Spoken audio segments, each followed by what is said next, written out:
Hey guys, still getting stuff ready here. Give me just a minute.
Pizza Charlie. Yo. Hello. Another one of the January birthday master race. Yep.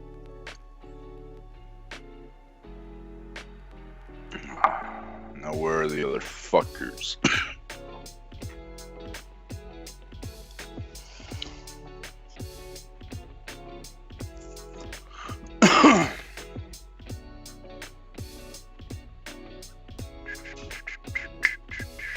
How you been, Charlie?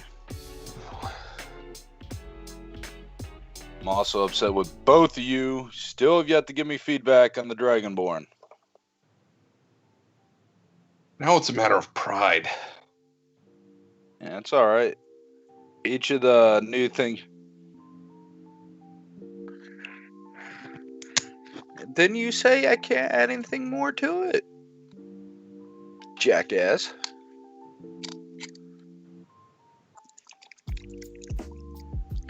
Because our next game, every one of the new things I've created, I need somebody to play.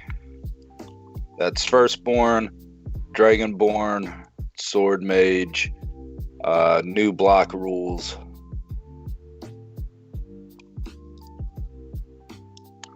Because as is, man, I like the concept, but shields break way too easy. I'm sorry, if I invested like 10,000 gold to enchant that bitch and it gets destroyed in one hit, I'm going to be angry.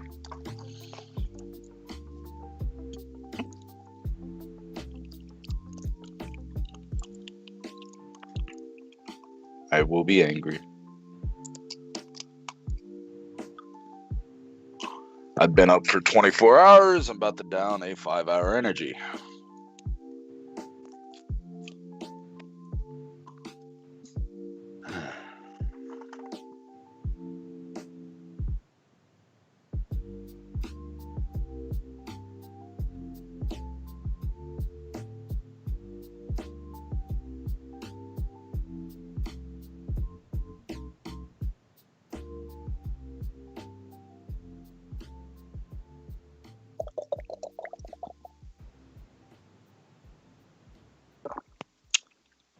Oh, yeah. Yep. That's a thing.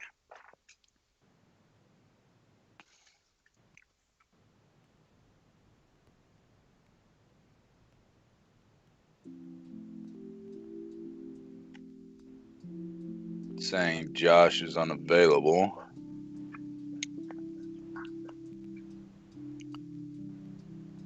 None of them didn't say they wouldn't be able to make it, did they? Yeah, same.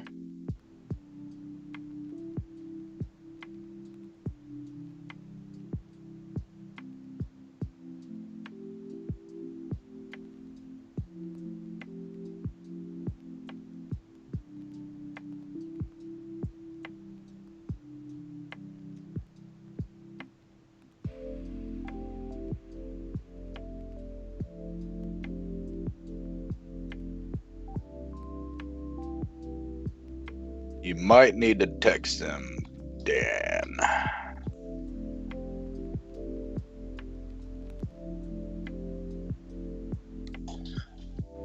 Sorry, give me 1 second. I'm on the other line. I'm No problem, buddy. I'll send him a text message when I'm done here. Yep.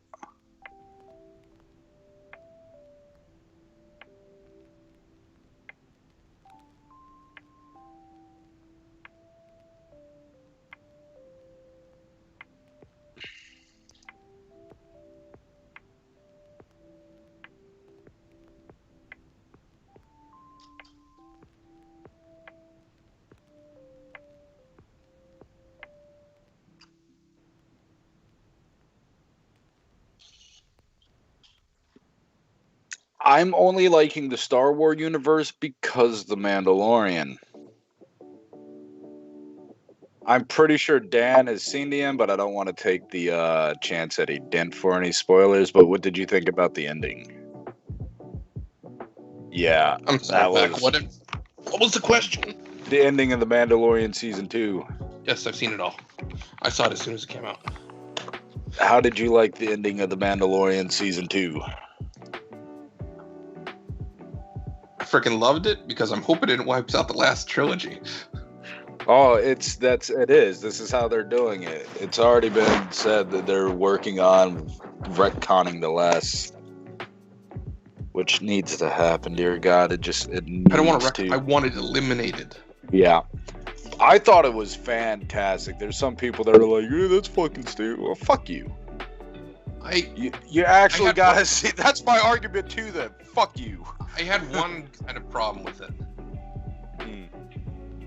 Luke Skywalker. I wanted him in, and I think that was a great addition. What I was kind of hoping is they would replace him, Mark Hamill, with a different actor. Just because I think the only way really to go forward effectively is to put a new actor in there. Put a new actor in for Han Solo, and put a new actor in for Carrie Fisher. Yeah. Well, I mean, there's talks of the, Luke Skywalker spinoff. So that. Well, they announced like 27 goddamn series. That EA lost the exclusive rights to Star Wars. Oh, thank God. EA can still make games, but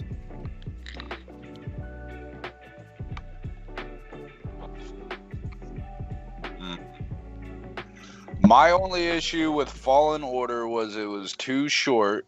It's not as short as fucking the Star or Force Unleashed, because that was just god awful. insulting. But it was short and there was no DLC. They're like, we're just happy with this story, and it's like one of those games you're like, no, I want to pay for DLC. Give me fucking DLC. Like, at all. I don't trust EA with that at all.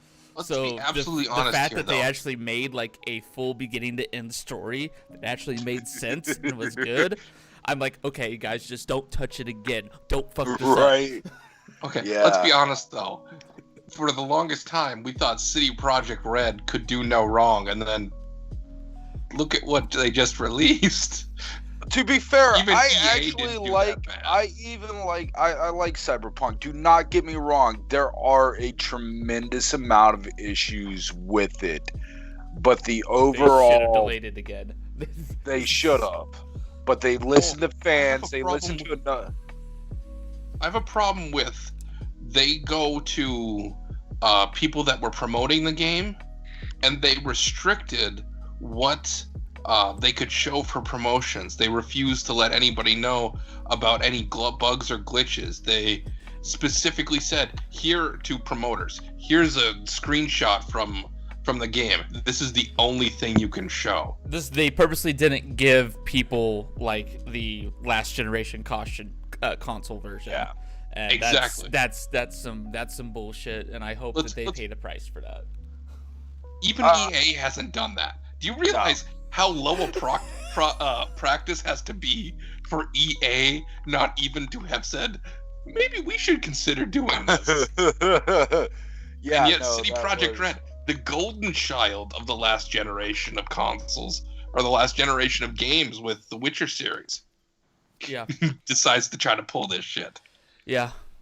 No, I totally hear that completely, and Like I'm with some people that right now doesn't matter what they do from here, and it's just because that every other game company has done this to me, is that CD Projekt Red was at one point the one I would blindly pre-order that game or whatever game they made come out, and now they've ruined that. I'm not gonna pre-order a single game from them now either. They're in that same boat.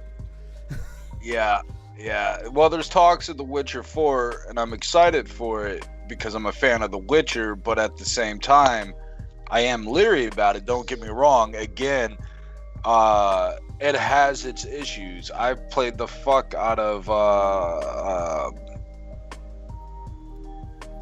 wow. Witcher 3? Words. No, Cyberpunk. Oh, Cyberpunk. It is good. There are a lot of unexcusable bugs, however. Mm-hmm. Like, I have enjoyed the gameplay when it works properly. Like, one of the funniest fucking things for me was, words. Why are you failing me? One of the funniest fucking things for me was I was trying to park my fucking car in a goddamn garage, and my car just went right through the building. Let's put it this way. And I haven't bought the game because I want a PS5 and I just can't get one because they're none. Yeah. I'm sitting back and I'm kind of glad I don't have a PS5 yet, because Cyberpunk was probably one of the games I would have gone out and bought right away when it was released, and now I get to sit back and say I saved $60 because I'm not going to touch this game with a 10-foot fucking pole. At least, at least probably not the console versions, and even if that, not till it goes on sale. Well, they are trying to redeem themselves. We'll see if they can do it. For this next year, the DLC is free. For anybody that purchases the game before their massive patch that fix like 90% of the known issues.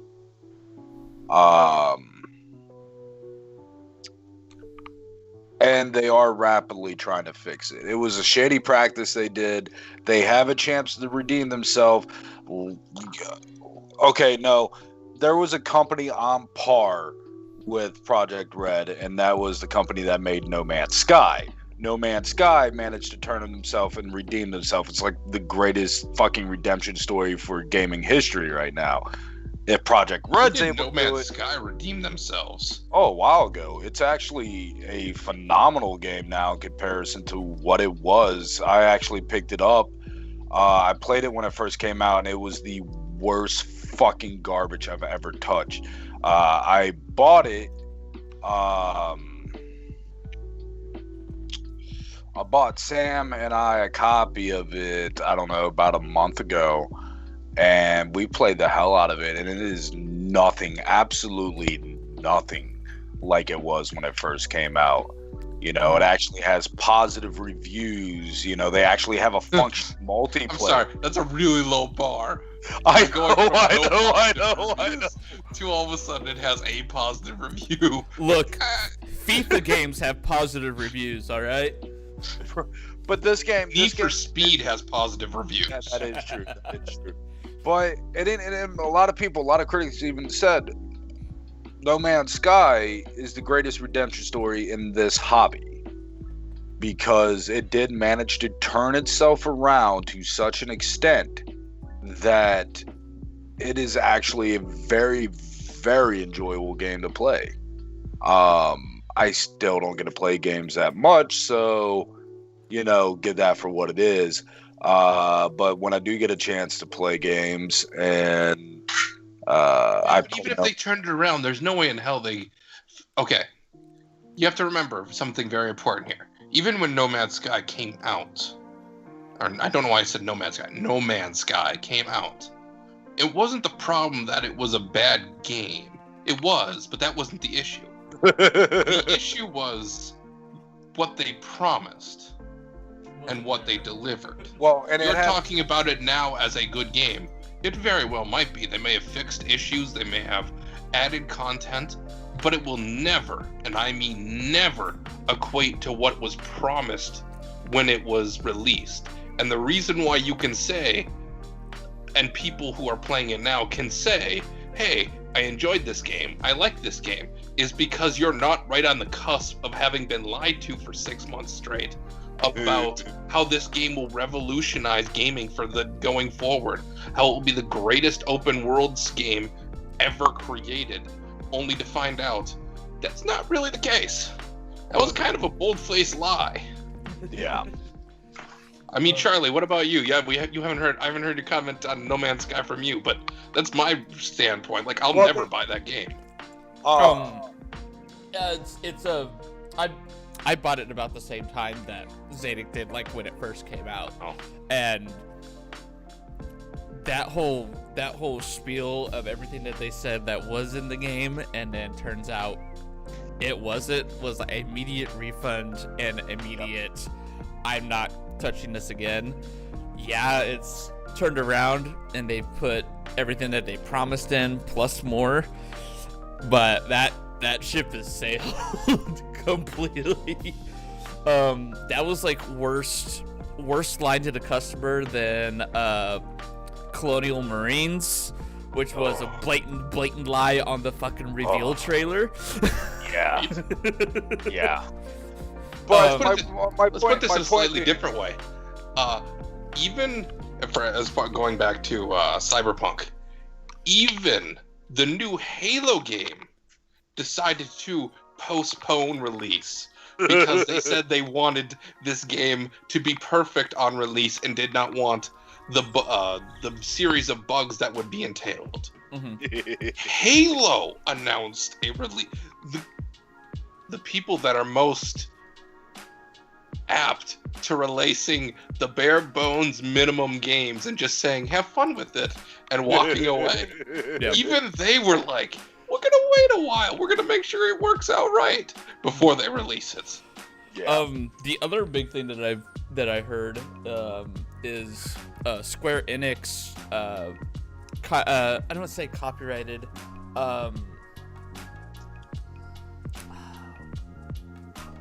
they took in possession a few acquired the rights to a few Final Fantasy game names that seems to be either a sequel or some type of Crisis Core game.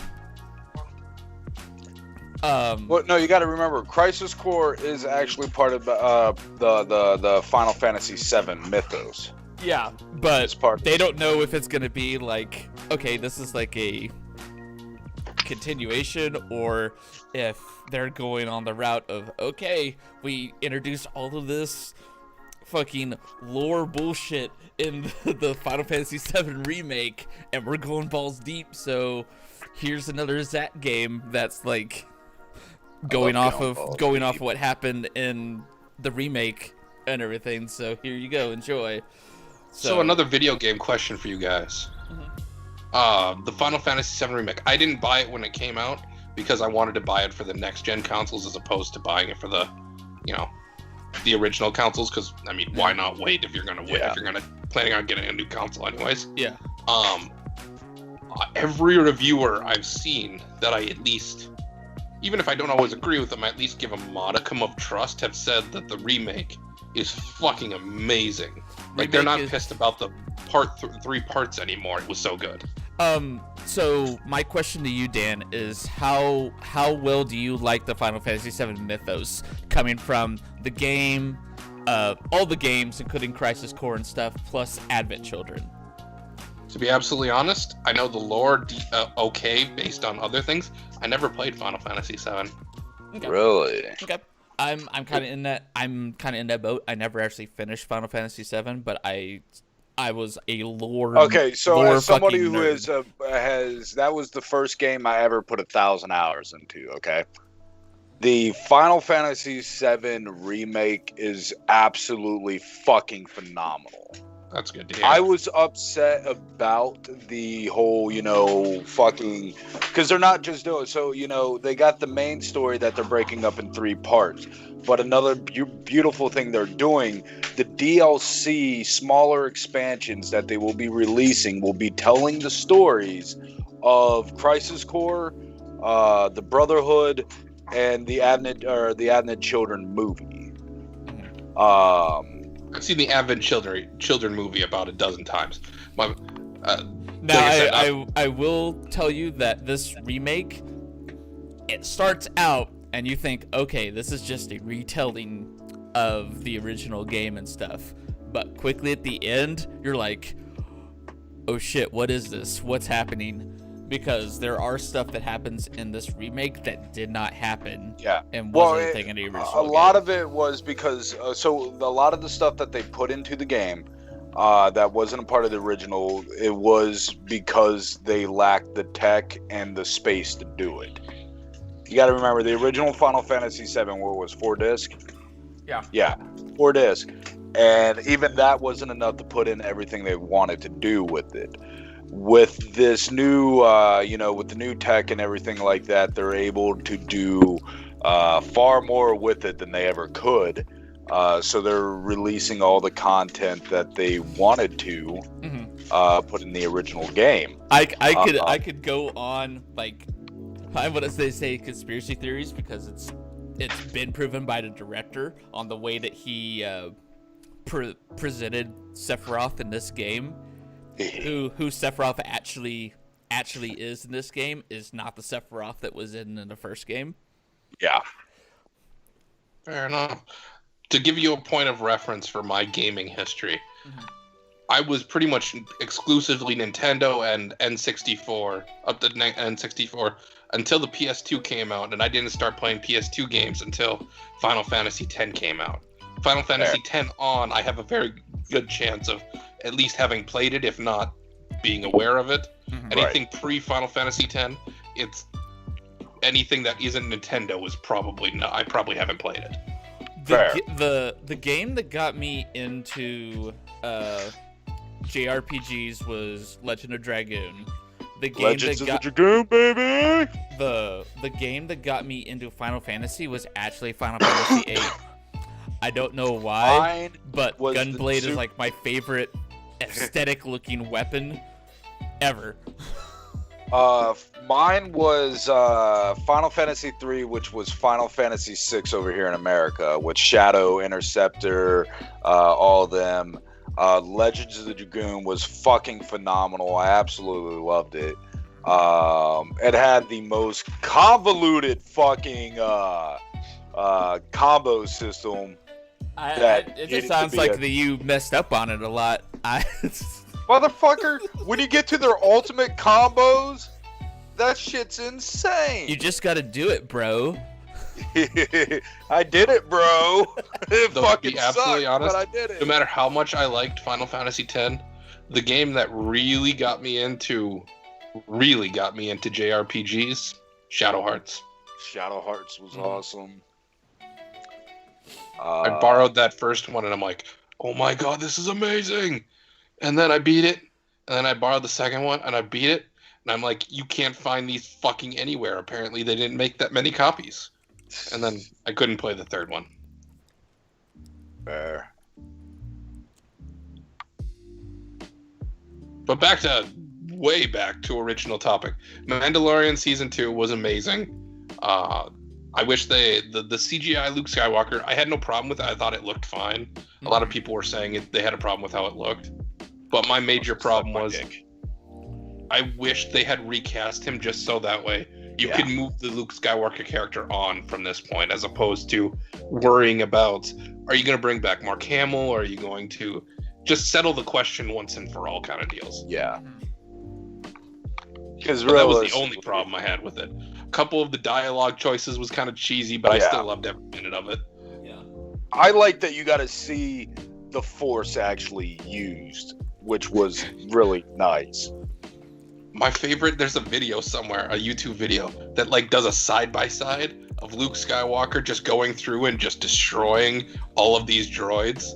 And the scene from Darth Vader walking down this corridor, slaughtering all the rebel soldiers in Rogue One. And it's a side-by-side doing of these two scenes. And I'm like father, like son. Good job. Yep. Another person did a comparison to when Anakin killed the fucking younglings. So I saw a lot of people bitching and moaning about how strong Luke was and being able to dispatch all those droids, and I'm like, are you fucking kidding me? Luke Skywalker is supposed to be the tactical nuke of the Star Wars universe. Don't read any of the Legends books ever then. Yeah, pretty much. I mean, he literally says in the first book of the Yuzhong Vong, is like, is it bad that I spent the last 10 years making it so my lightsaber can cut through anything? He doesn't say it that way. He says Cortus Or, but literally it means so it can cut through anything and be able to, be able to use the Force in spite of the Yaslamari being around. The creature that suppresses and eliminates the Force, he can still use it. Yep. He literally is a Jedi without any fucking weaknesses. And if you think that's bad, don't read the books about his children either. Right? Being right. Was it his son that goes against Abeloth? I didn't think it was him. Well, his son apprentices under Jason, his nephew. And I don't remember who goes up that far, because I didn't finish all of Legacy, which is his son, where his son is training. But the only person that was strong, there's a question on whether he's stronger than Luke, is Anakin. And I don't mean like his father, I mean his nephew, Anakin. Mm-hmm. Because Anakin is the only other person to ever be completely at one with the Force. Oh, exciting news on the Star Wars front. I read an awesome article at work yesterday. You know who they're trying to get to play Revan? Who? Keanu Reeves. Would be good casting. That would be for the Revan. To be honest, anything that Keanu Reeves is casted in, I would say that'd be good casting. Yeah, I just like Keanu Reeves. I think he would make a great Revan. Yeah, I hope they get. There's still debate on what time era they're doing Revan, and if it's going to be like a Disney direct movie or if it's going to theaters. I'm okay either way, honestly. I mean, one of the projects they announced was High Republic. Yes. Yeah. I actually want to see that so bad. I just want to see an army of Jedi versus an army of Sith. I want to see. That's so much to ask. I want to see if in the live action Obi-Wan Kenobi one, if they actually bring Darth Maul back in that one. Ooh. Well, they didn't hint at it. They outright showed it. If they didn't just hint at it, I don't remember so much at the end of Solo. That was the case. Okay. The entire time I'm screaming, "This is the connection to Obi-Wan. This is the whole reason he's on Tatooine, right here." But no, I think. Have you ever seen a side-by-side comparison of Sebastian Stan and Mark Hamill? Sebastian Stan is the guy that plays the Winter Soldier in Captain America. Yes. Yeah. Yeah.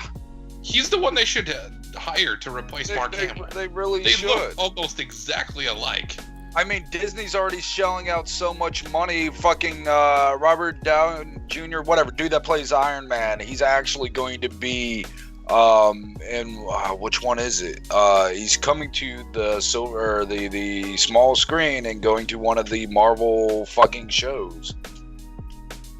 I don't know how much. I didn't know he was going to a series. I knew he was he had signed up for Star Wars. I hadn't heard he had gone to a TV series. Yeah, he's going to one of the Marvel series. I don't know how much he's going to be on the series because, I mean, Disney has all the money in the world pretty much, but they would run out of money after a while.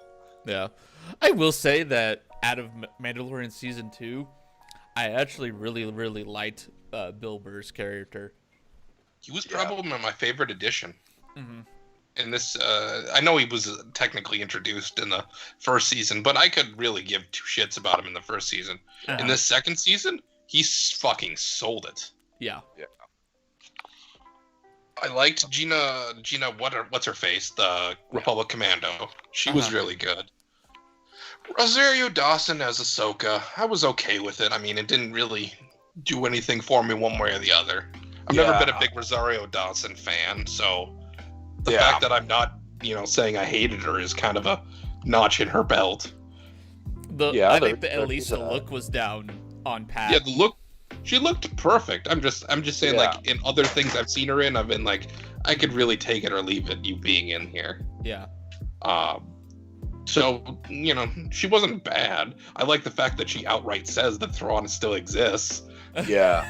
I like how she's like, "Where is Thrawn? Where is your master?" I'm like, "Yes, Thrawn, my favorite Star Wars character of all time. Is it horrible that like for the past like almost like 10 years that the animated series Star Wars has been the thing that's been carrying Star Wars? Right. It's Now sad it's their that's the series case, that are but- coming out that are fucking like I'm reserving my opinion. I already forget the actress's name, but the one that played Ahsoka. I'm reserving my opinion on when that series actually comes out because she didn't have like her dialogue was limited in that episode. So seeing how she actually portrays her in a full-blown series will really determine how I appreciate her in that role or not. I will say she impressed me with at least the choreography and everything, especially with the fights, the couple little. Oh, the fights have been perfect in The Mandalorian, just from first season to second season. Yes. The fights have been fucking epic. Yeah. I'm trying to think of other new characters. I like the fact that there's an honest question, and I'm curious what you guys think about whether or not the next season of The Mandalorian is going to be focusing on. I'm forgetting the Mandalorian's name right off the top of my head. I know it's Jin something. Sorry. Digest. On whether it's going to focus on him or whether it's going to focus on Boba. Well, Boba Fett actually has his own series coming out, the Book of Boba Fett. That was never announced.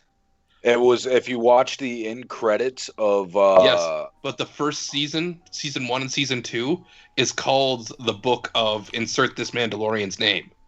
So there's questions about whether or not the season 3 of the Mandalorian series is going to focus on Boba instead of this character. I would think so, because right now with Jin, they kind of have a set story right there. I want to say with this like first 2 seasons of that, they kind of have a beginning, middle, end in that story. I mean, they still have the whole Darksaber shit to kind of work out, but you know. Because there's an okay, this is going into theory crafting at this point. Because they're actually theory craft. I'm actually wondering if Book 3 isn't going to focus on Boba Fett, and then Book 4 becomes focusing on what's her face, the red-haired chick. Hate the design for her, but she was okay for, acting. The Mandalorian leader. Oh, yeah. Something Catan. I can't remember her first name. On whether or not Book 4 will focus on her retaking Mandalore, the planet Mandalore. Yeah. And then, you have Boba Fett coming back in order to help retake Mandalore, and you have the current Mandalorian coming and helping, trying to retake Mandalore. It becomes an entire thing about, the series is leading up to all the Mandalorians across the galaxy teaming up to retake Mandalorian. I'm curious of what they're going to do with Boba Fett, because in Legends, or even in the animated series, He was Mandalore. he became Mandalore. So I'm curious if we're actually going to see that or not. Yeah. It depends on who wins. Because red-haired chick, again, horrible on names, but red-haired chick wants to go the route of Mandalore as it was during the High Republic. Mandalorian from the last 2 seasons is part of the sect that wants to return Mandalore to, its more bounty hunter-ish, code-based ways. And then you have Boba Fett, who is just, I am the most badass Mandalorian in existence. Yep. Dude, I'm so stoked they brought Boba Fett in, man. I had a feeling they were going to, but when we saw the end of season 1, I was all like, that's motherfucking Boba Fett right there. The scars, everything matched. Everything matched from the description of the books. I'm like, that's motherfucking Boba Fett. And then they showed the Marshal with Boba Fett armor. I'm like, that dude is too small to be Boba Fett. It's at those points that you know that both John and Dave, the director and then the one of the main writers are just complete fucking avid fans. Yeah. Right? Which is what you needed to run this franchise, as opposed to Kathleen Kennedy, who had obviously disdain for this entire franchise. Yeah. She needs to go die in a ditch for the atrocities she's performed. You guys may understand because you're sounding like true Star Wars fans, and I salute you for that. But you have no idea how deep my wrath and how much my hatred for the last 3 Star Wars movies goes. Oh, no, I understand. The last 3 fucking Star Wars movies, I hate it. There's so many flaws in it. And then I'm sorry, the end fight with Palpatine was one of the most lackluster things I've ever seen, and it was fucking stupid. I'm gonna electrocute you. I'm gonna reflect it back to you. Why am I not stopping my electrocution power?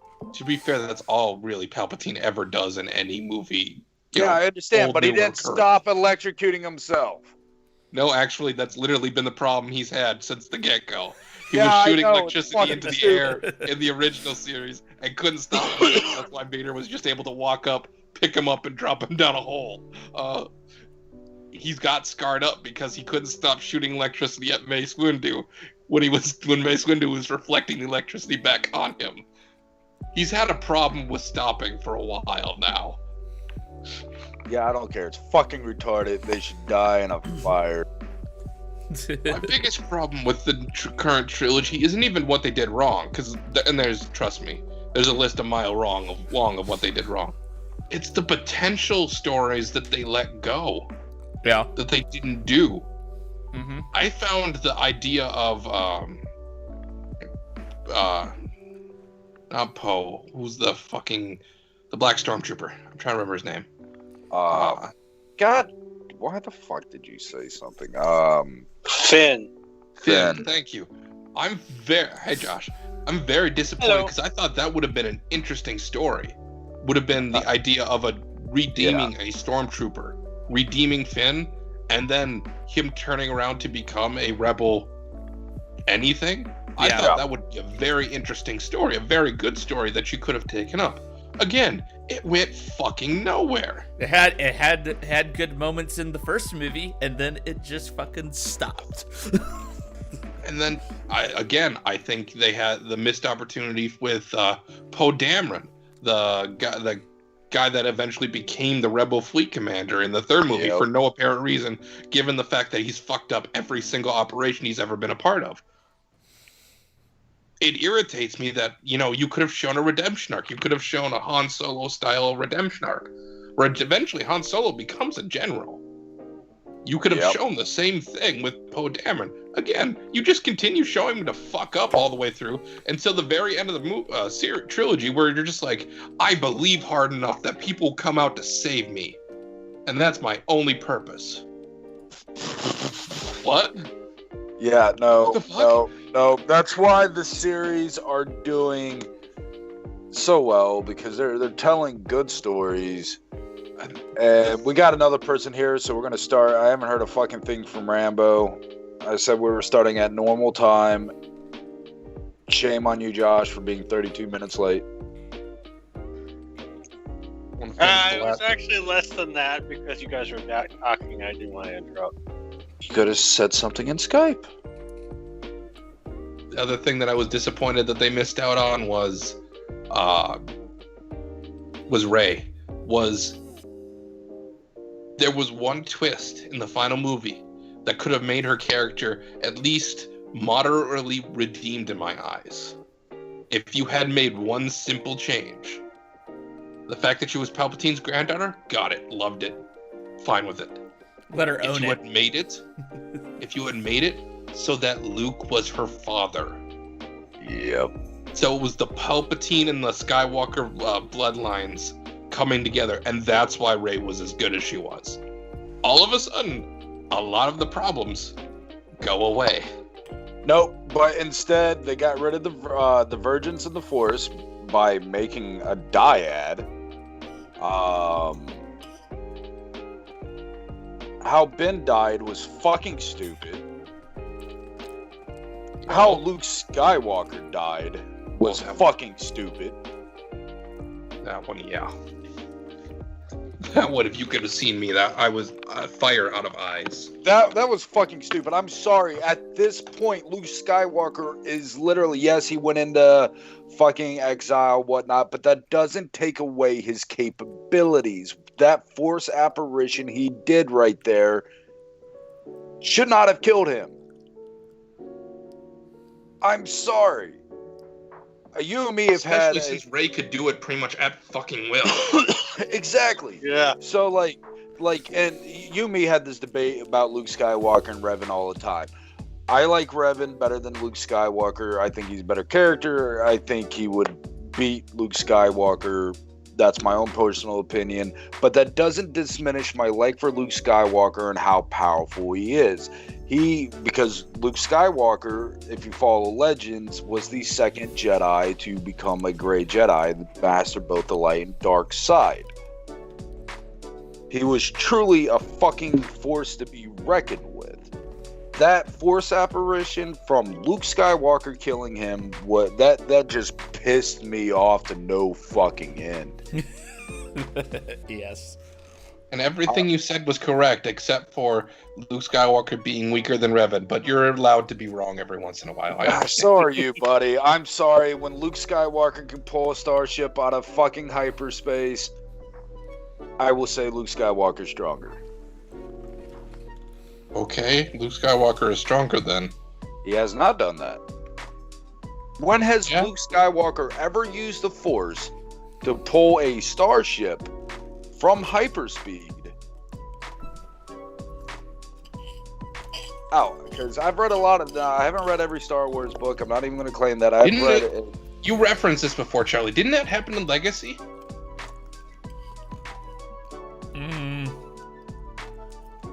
Or am I thinking something different? I can think of something different. The thing I talked about was like the Force Storm bullshit. The Force Storm is what he was talking about. Revan is the only one I know of that has ever done that feat, because there was only a ship that could do it, but that was specially designed to be able to pull a ship out of hyperdrive. I forget the name of the ship that was in the Legacy. They're called interdictor cruisers. Yeah, there we go. But Revan is the only Force user I know that has ever been able to pull a starship out of hyperspeed. Oh, that's what he did? Oh, then it's not nearly as impressive a feat as I thought. I thought he was literally pulling a Star Killer move where he was grabbing a hold of ship and pulling out. If all he's doing is an interdictor field, then Luke's done plenty of stuff that's on that level. I said the interdictor thing is the only thing that's done it. Revan on a planet reaches out with the Force to a fucking the old Sith, the old Sith Empire, their version of the Star Destroyers. I know what you're talking about. I don't remember its name. Yeah, but he reaches out with the Force while it is cruising through hyperspeed, stops it, and pulls it back because he wanted to kill fucking Darth Malgus, and Darth Malgus got away like a bitch. It just proves it. His target still got away. I could say that about Luke Skywalker when he's trying to kill some people and they got away like little bitches too. Ooh. There was a handful of Yuuzhan Vong. People that are literally immune to the Force. Next try. What's his name? Not Crate, but the other one. He's also a Force user. He was a Sith. It was the era before the Yuuzhan Vong. It might have been Crate. What? Sith Lord. I think his name was Crate. There were no Sith Lords pre... the Sith weren't a thing until into either Palpatine and pre-Palpatine and post-Yuuzhan Vong. There were no Sith pre-Yuuzhan Vong. You had the Dark... Hold on. I know there was, because let me hold on. Sith? No. Dark Jedi, yes.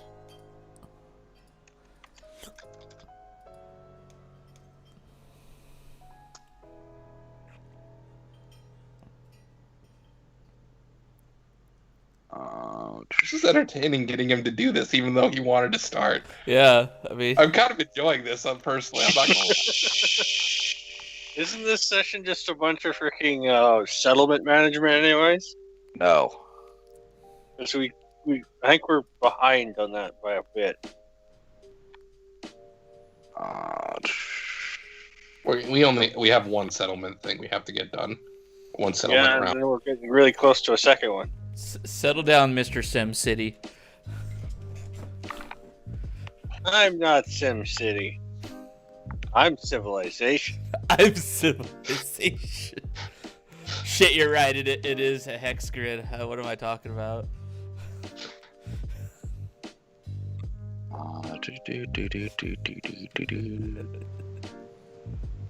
Yeah, Darth Crate. Yeah, it literally has the title Darth Crate.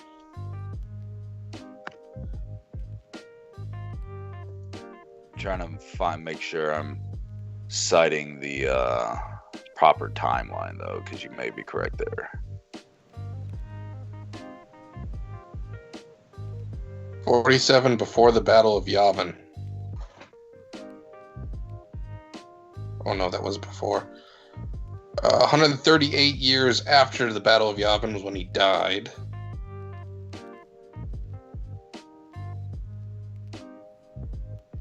Well, he died twice.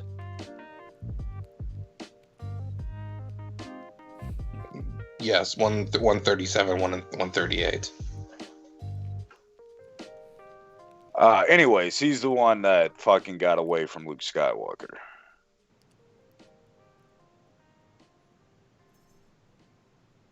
I remember reading it in the book.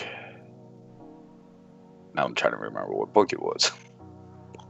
Anyways, all right. Let's get this going. Didn't texting Mara Jade get away from Luke a bunch of times too? Yes. He let her go.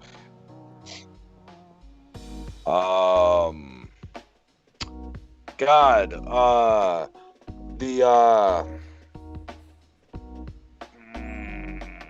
the Night Sisters or whatever on that one planet The with all witches the of Yaslamar. yeah, their head queen lady got away from Luke.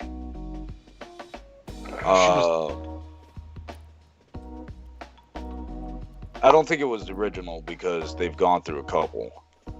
I have to do some digging on that one because I don't remember that one. But it happens. That's how you make stories. Oh no, this was part of the new his entire arc was part of the new Jedi Order. So this was Luke's kids, not Luke. Or yeah, era.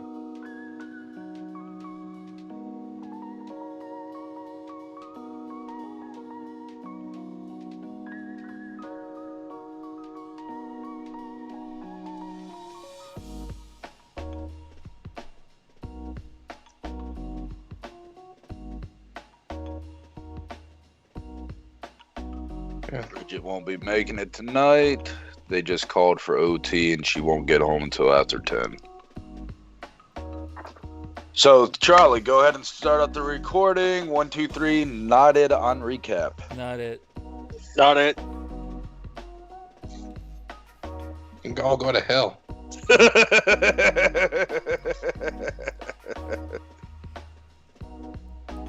And you could blame Rambo.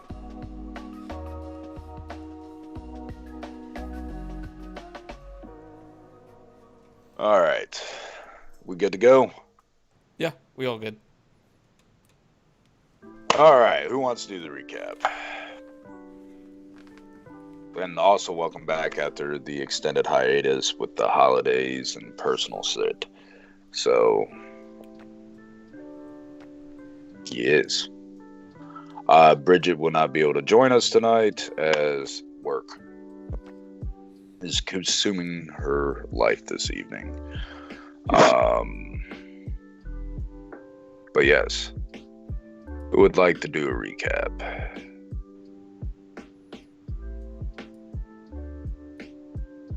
If I have to do it, I'm throwing you all under the bus. Is that any different than forcing me to do it again? As a matter of fact, I'm finding that kind of a win-win. Fuck all you.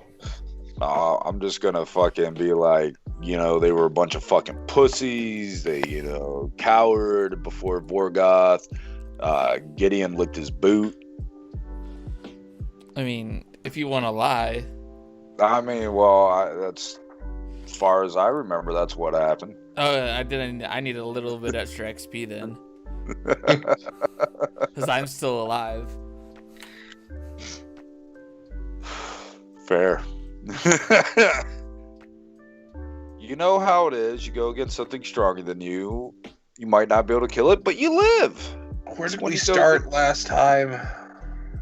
I don't remember. At least give me that. At least give me that. It's been like a month since we played. Yeah, let's you see. expect us to remember. Yep. I've had a lot of shit going on in my life, all right? Not saying y'all haven't either. Let's see. Just general recap. I don't want to spend 30 minutes doing a recap. They discovered the old orc, Damon Lord. Damon Lord, or Damon Champion, Damon Lord, confronted Gwendolyn in her abode, telling her she will give Vorgoth what he wants. Otherwise, her mother will die before her. Her pet was impaled pretty much on the ceiling and being slowly ripped apart. She used a trinket that Siler, aka Lucreed, an archfey, gave her to call forth help, and a battle pursued between the two entities of epic proportions. Parts of the village were utterly decimated. You all were able to rescue everyone as well as drive off the Damon Lord.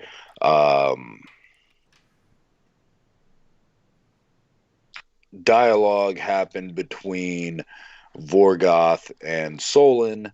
Solon informing him that, you're a puppet, you're easily manipulated, stop being a bitch.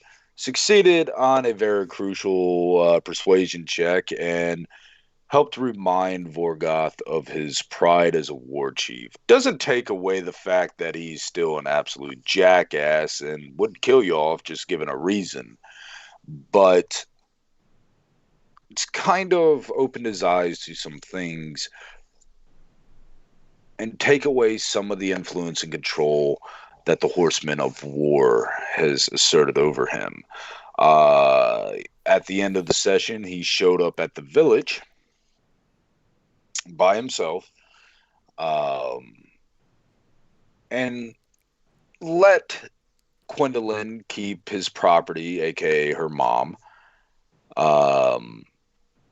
Did a ritual to unclaim part of his territory and leave it open for you to truly claim. You realize that his territory is magically bound by the ritual he did, so one of the reasons why he's able to traverse and as knowledgeable as he is within his domain. Ceasefire has been called. The battle that was set forth has been canceled because a greater threat looms with this Damon Lord out in the wilds, scheming and plotting.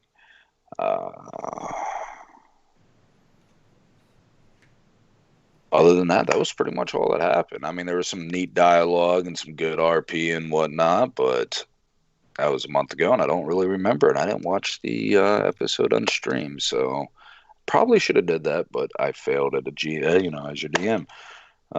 Beyond that, we're good to start. Didn't the village get rebuilt by someone? Oh, yeah.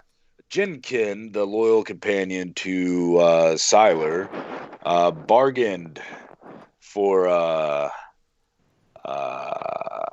5 bottles of the prestigious blood wine that Solon has, and Solon agreed and used his creative abilities to restore the village as is, and Whittley said I would have done it for 2 bottles, And so Solon responded with, and I would have done it for 20.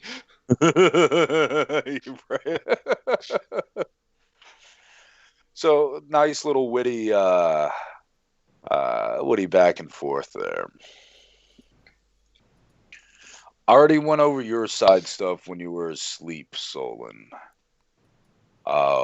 This is the eve of, what has just transpired. Gideon, as you slumber, Mm-hmm. your dreamscape is filled with memories of your time in Valeria, amongst the Order of Palestone, the good you've done. While the memories are few, the good times you've had with your father, your time at Draconia, your childhood growing up with Solon, and getting to know your grandfather who was on a warpath. Um, your dreamscape, vibrant as it is and as pleasant as it is, at the edges, the fringes of the dreamscape begin to be eaten away, and the vibrant colors replaced with a void, a darkness all consuming. You hear the sound of rolling thunder in all directions, and then the voice speaks in 1,000 different tongues and 1,000,000 different voices all at once. You have done good, child of Gavin. Yeah, I forgot your last name, damn it. No more. More. Child of Gavin, no more. And the voice echoes, and you feel an all consuming presence that is as old as time itself. The very essence of chaos. Creation, destruction, good, evil, beauty, ugly, everything that is chaos. You feel. And you realize within your dream that what you are hearing is real. You remember tales of the chained oblivion, only spoken in hushed words or in secure areas within Draconia.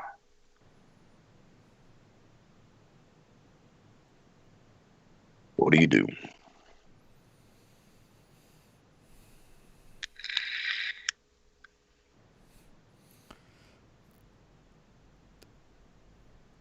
Is this a family call? This is the wrong number. Solon is about Who 2 have houses down over bargained there. with an entity beyond you. You have allied yourself with an unknown, for the ferryman is not as his kin.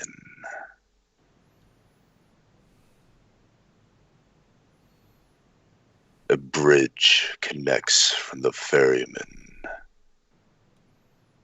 to the mysterious figure that brought you here.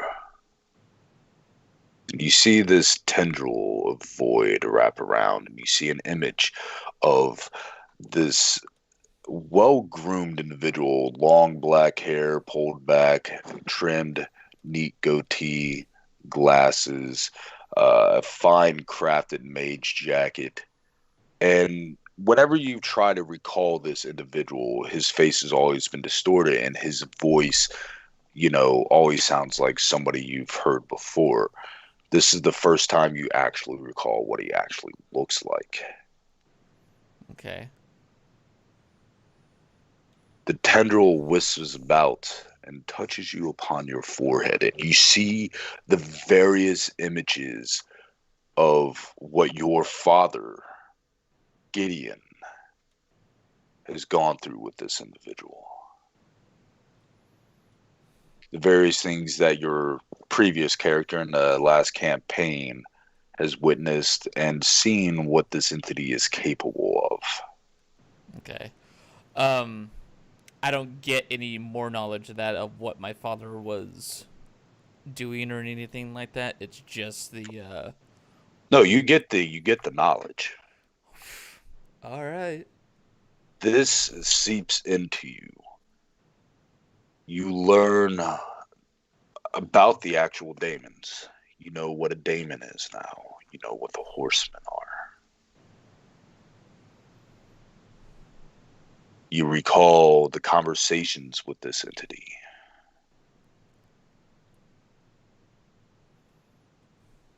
You see beside the image of this man a urn that holds the remains or the essence of Nyx.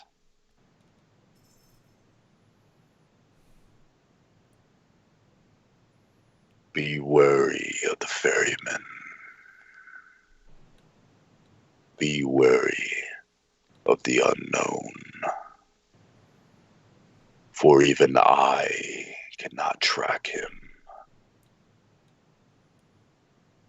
The only time I have been able, and the voice just rumbles, to peer upon him was when you and Solon were in the temple dedicated to the arts of necromancy. And it's weird, again, the voices are speaking in many different languages, but you can understand, and the dialect used and whatnot is used in a fashion that your mind can comprehend. Okay. Using rudimental words and so forth, so on. He shows you an image of Quran on his skiff, treading the river of Styx, heading towards the towers you see off in the distance, and you see this mysterious man appear on his skiff. And you can tell that there is dialogue of some sorts transpiring before them. Okay. You see the man raise his hand palm side up in front of Quran. And you see Quran take 2 coins and place it in his palm, which he grasps shut and vanishes before the skiff pulls up onto the shore where the tower was. And the image fades.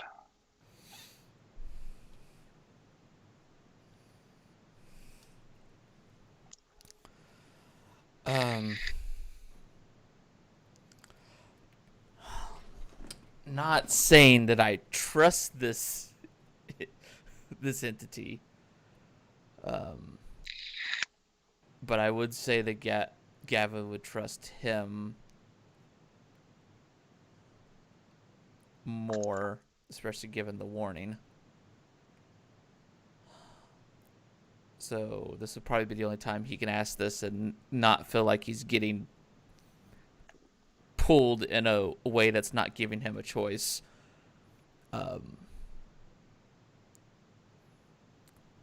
Why does Quran direct me in saying that my destiny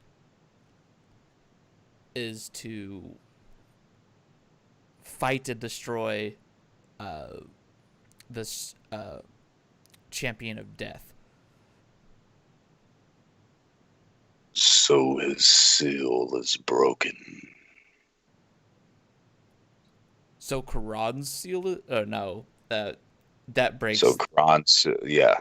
So Quran's seal is broken. Yes. Quran is the horseman of death. Yeah.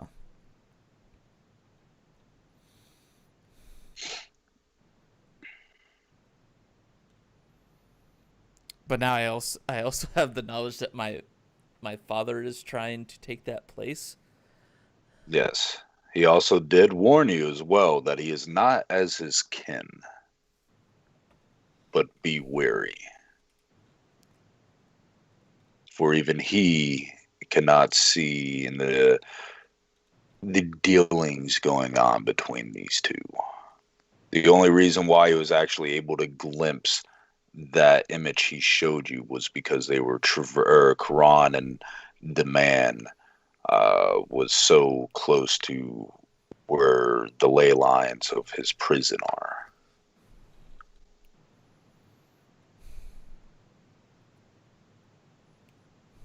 The only other times he has seen him is the times that he has chosen to be seen, such as on the ship and, controlling the weather to send your ship, the ship towards the eye of or to the hurricane. Mm-hmm. And, the various other interactions. You do see, and I understand, I'm trying to be as brief as possible with this. Sorry for anybody that's actually watching. But you do see the images of when Gideon interacted with Ayun and how he was able to freeze time and make her not be able to speak. Mm-hmm. How he even shows you how he was able, while he wasn't able to kill a god, by simply causing cause and effect, the domino effect, he was able to manipulate the situations where Cord dealt a killing blow to Paylord. And it was just manipulation of the surroundings and everything within the realm, subtle manipulations that gave him the advantage and caused this killing blow that Cord didn't even intend or attempt to. Yeah. But yeah, so you can ask a few questions before the connection is lost. Are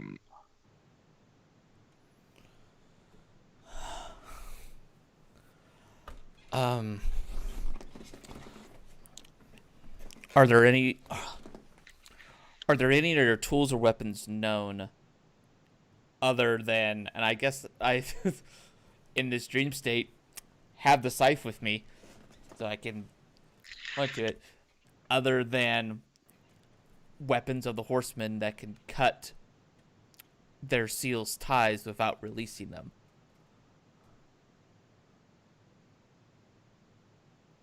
A few have been crafted. Solon possesses a dagger that does such a thing.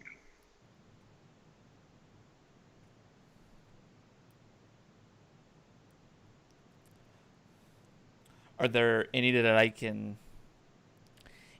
could come to possess that aren't in any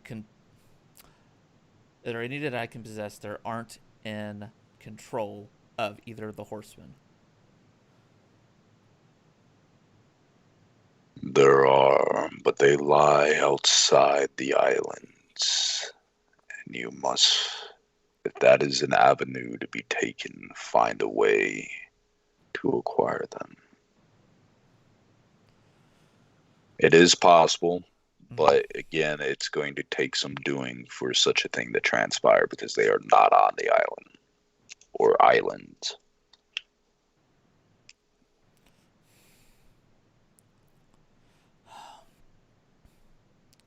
I take it you can't give me locations, but could you give me knowledge of what they are?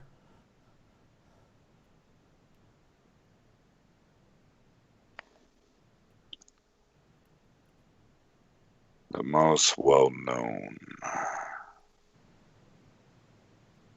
is from Solon's uncle, Ezekiel.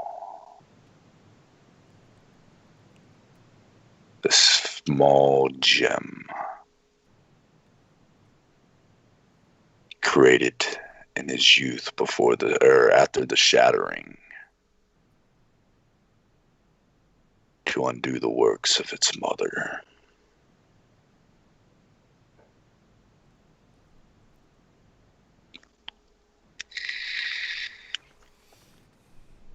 All right.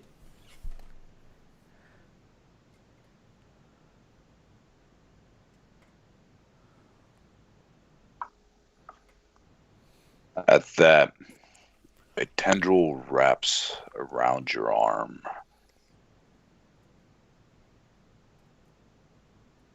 All the way up to your shoulder. And you feel an extreme amount of pain. Even in this dreamscape, it's as if your soul is being harmed.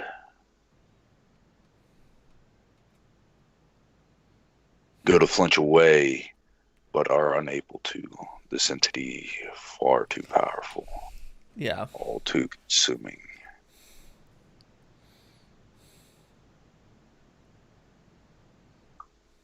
I ask this of you.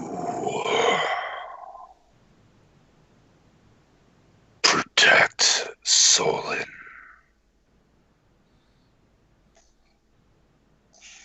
And then it releases, and you hear thunder deafening before you sit up in a cold sweat in your bed.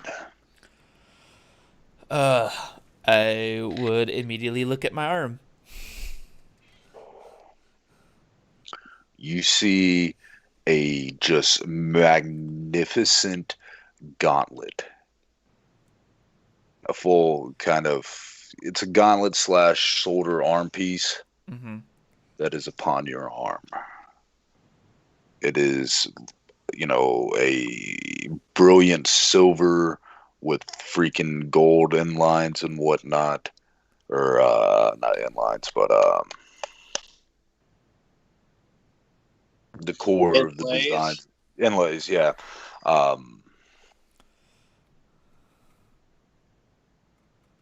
But yes, that's there. I'm gonna go through the motions here of I'm guessing it can't be taken off.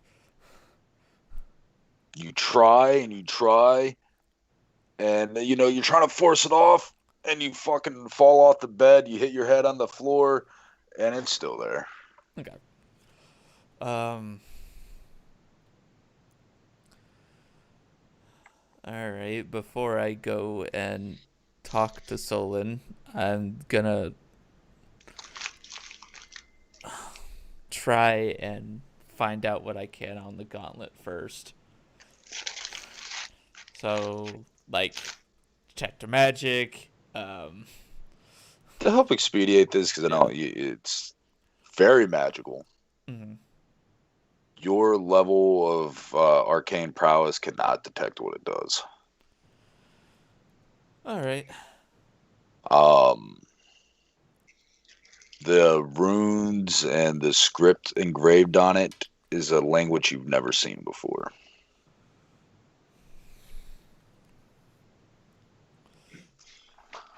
All right.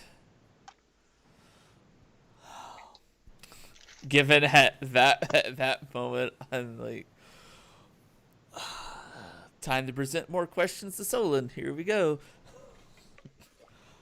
I mean, Chucky, as you go through your morning rituals at your campsite, you know, daily preparations, meditation, brief workout,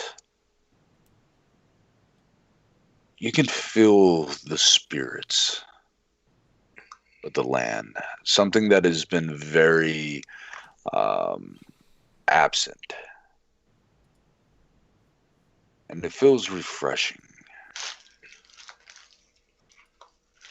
And in a cold wind, unseasonal, drifts off to the north, and your attention is brought there. And you can feel to the far north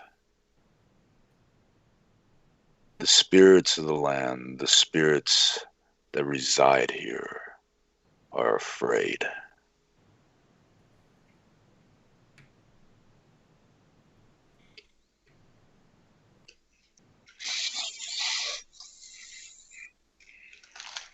I can't sense anything of what they're afraid of.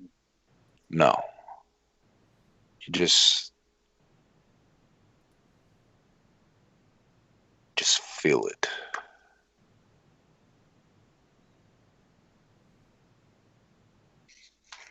What do you do?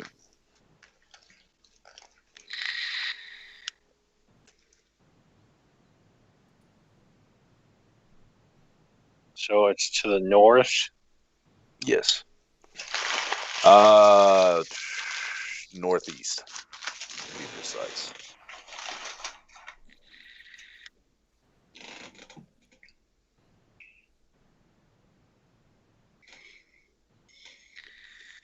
Is it the way the spirits are acting? Does it seem like it's close, or is it like way far off?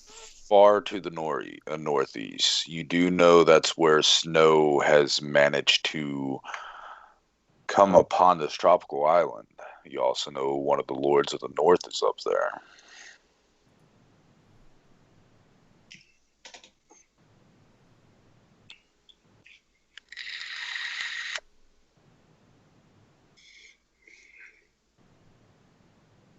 I guess the only thing I can do other than go talk to Solon or the other people is to meditate on this and see what the spirits can tell me. Okay. I gotta refresh myself on some skills. It's been a minute. I gotta reorganize all my fucking handouts. Oh my god.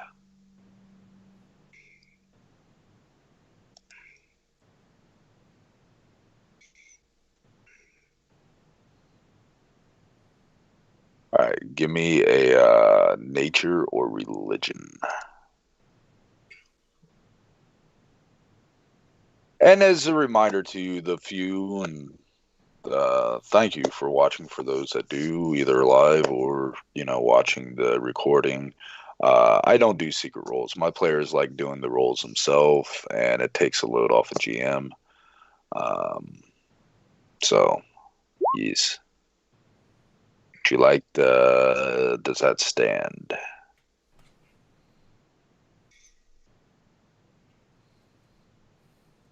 I suppose I have the token for today. You do, and you have 1 point of luck. I'm going to use the token. That's a lot better. That is a lot better. And I literally just had a brain fart. What did you ask the question for? I'm sorry. I was just going to meditate and see what the spirits could tell me about this threat that they're worried about.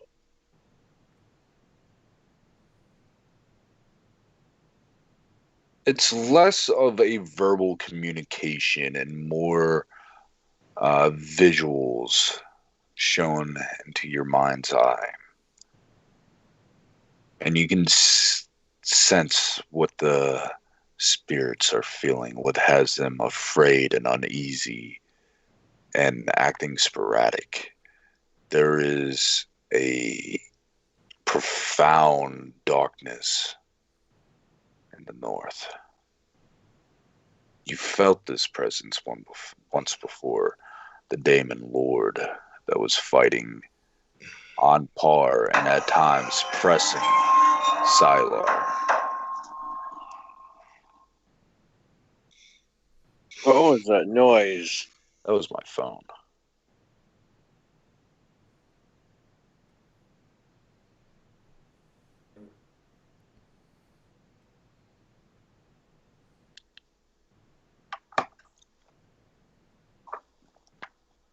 So basically, the Daemon fled to the north? That's what it seems.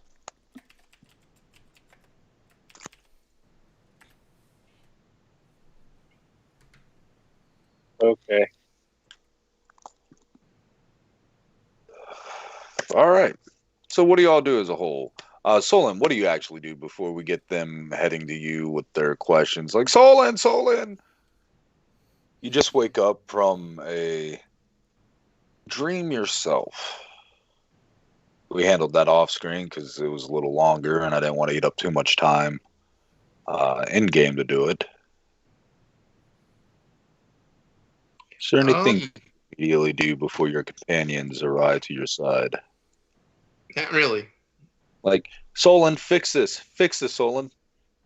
I just naturally assume that's what's to come every day, so I just wait. Yeah, you grab a cup of your wine glass, pour it, and you're like, I'm just waiting. I give it Just waiting. 5 minutes at most. 10 minutes with bathroom break. Right. All right. Do both you make your way to Solon? I would eventually make it my way there, but yeah. We'll have Gavin get there first, then, since you'll eventually get there. Gavin, actually, y'all are in the longhouse together. Yeah. Gavin, you wake up. You go to the portion, because at this point, the longhouse is, actually has rooms and shit like that. Mhm. Wake up, get out of your room. You find Solon in the common area. What do you do?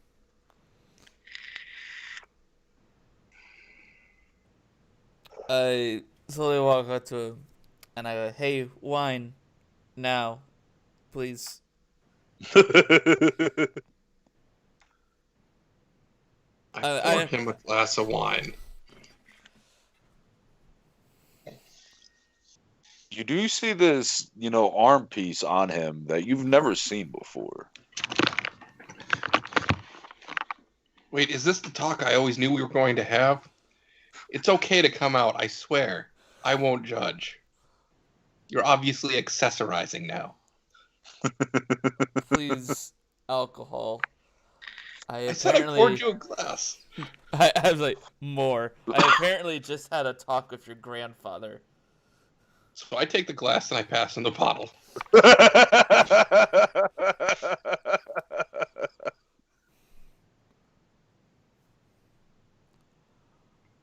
So, hey, and I lift up the gauntlet on my arm. Present from your grandfather. He is also warning me and gave me knowledge of what our parents were doing with the horsemen. Our parents fight with Daemon Lords, and also a warning about Chiron and the Solon, go ahead and give me an intelligence check real quick.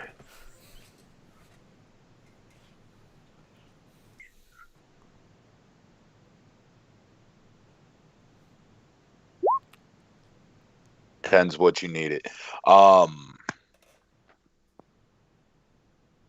It's up to you or not, but you get this very, very strong instinct to tell him to shut the fuck up about saying shit, like giving specific names. Yeah, don't say names. All right, not saying names.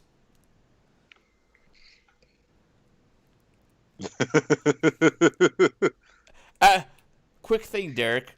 When I think about it,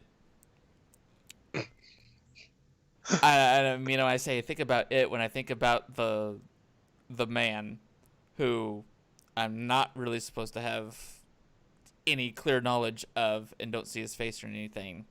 Do I actually see what he looks like? Yes. Huh.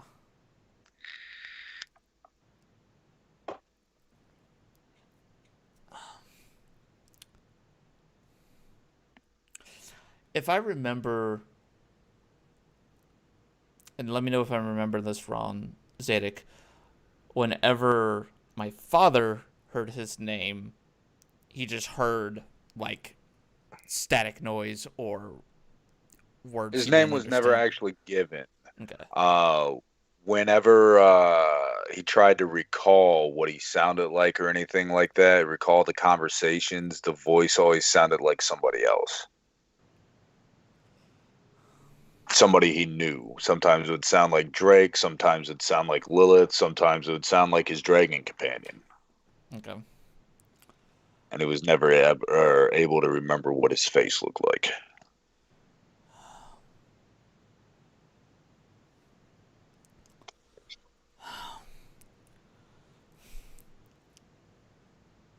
That without saying names, then I'd be as vague as possible. Just say the man that we have trouble remembering. I remember exactly what he looked like, exactly what he sounded like.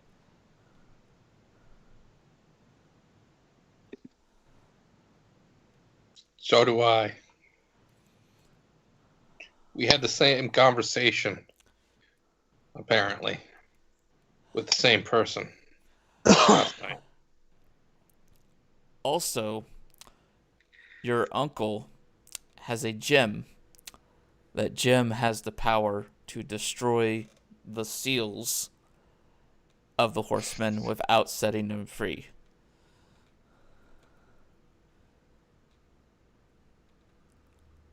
Really? There are many other weapons that can also Not do many. that.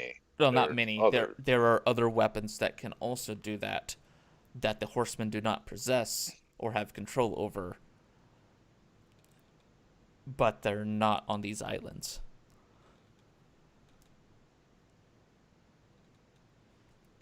But right now I figure that's the closest one to us? Question mark? And I say question mark and I take a big swig of mine because I have a huge headache. Now, Ezekiel is not the dude you've been talking to on this island. Ezekiel is Drake's brother. Well, I guess so Which is he, one? but you did he's say the one his with the uncle. void dragon. Oh, yeah. Okay. So, I found in my conversation with my grandpa Mm-hmm. that I know the way to get off the island now. Oh. But the choice has to be made. If we do so, we free my grandpa. Oh.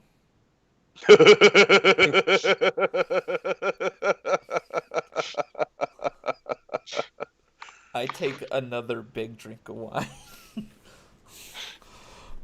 Give me a Constitution or a Fortitude save.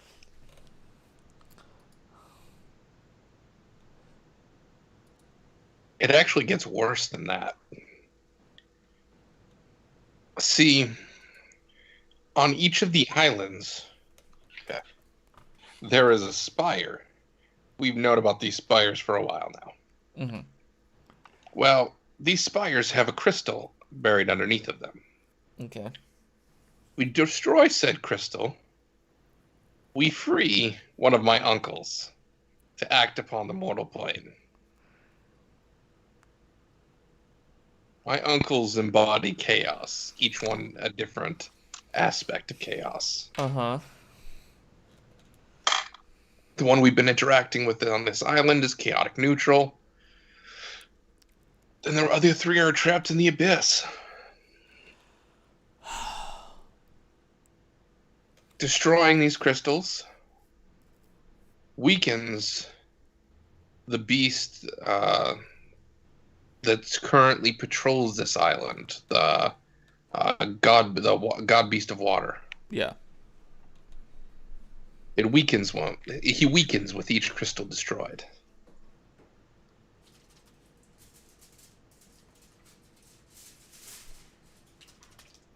Hence, our only way past him. Each of these spires also is a seal restricting my grandfather's power.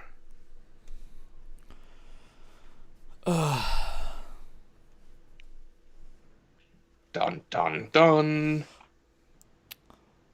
So what's worse? Releasing the horsemen or releasing your family members? Um. Um. That kind of depends on your perspective. Or is that a philosophical question? The others want to destroy everything, reduce everything to zero. Yes. My grandfather is chaos. He wants people to make choices. Good or bad, he constantly wants change. Stagnation is his enemy.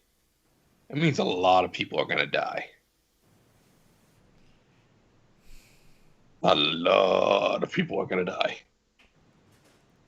All right.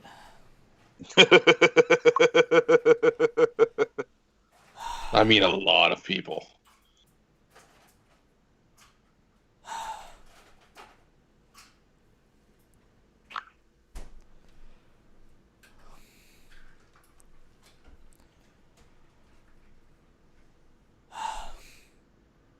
About this time, you walk in, Chucky.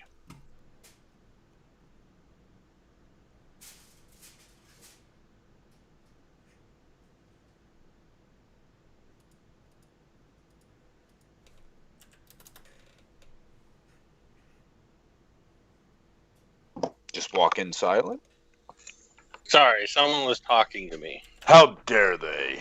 Not allowed. I couldn't say anything. It's alright, man. I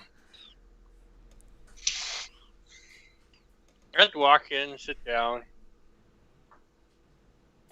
They say that the spirits are a little bit disturbed.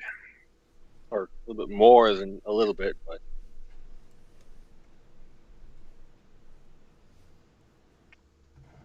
What does that mean? the impression I got from them is that Damon that attacked here has moved to the northeast, and something bad's going down over there.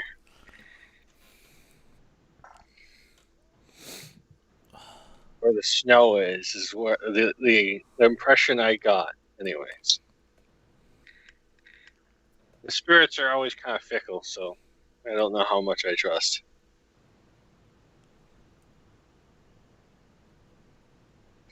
No, that makes about the right amount of sense. If you can't have Vorgoth, name another more rage-driven barbarian that he couldn't put to his use.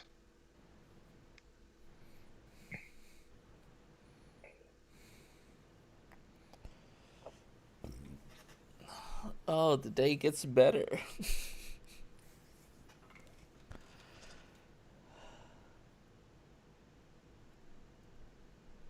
All right, anything else you all wish to share about your dreams?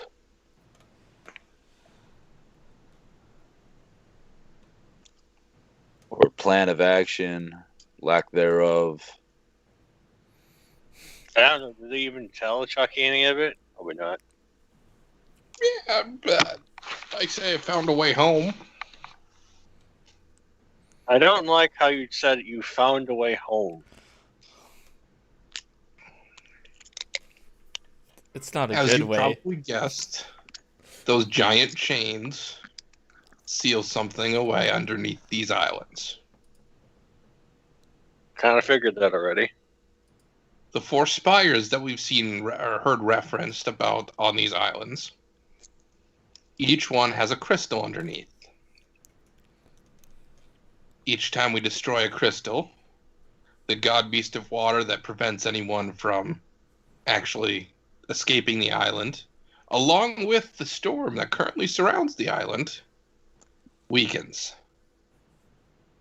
You destroy all 4, and we could theoretically leave the island. And we have But- to destroy all 4. Yeah. It's the only way we'll get past.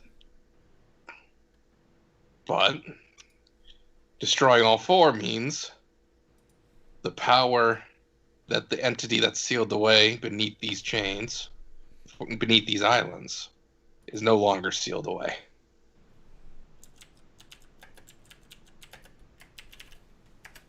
And this, I'm kind of leery about asking the entity is someone we know, someone that's really bad.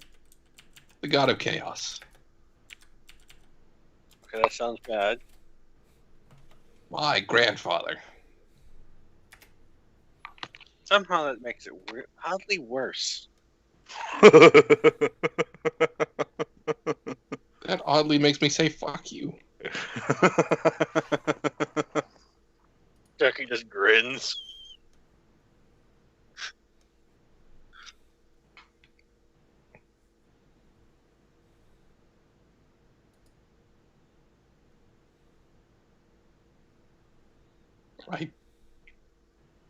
All I can say is that's the only way that I've come across that will actually allow us to escape.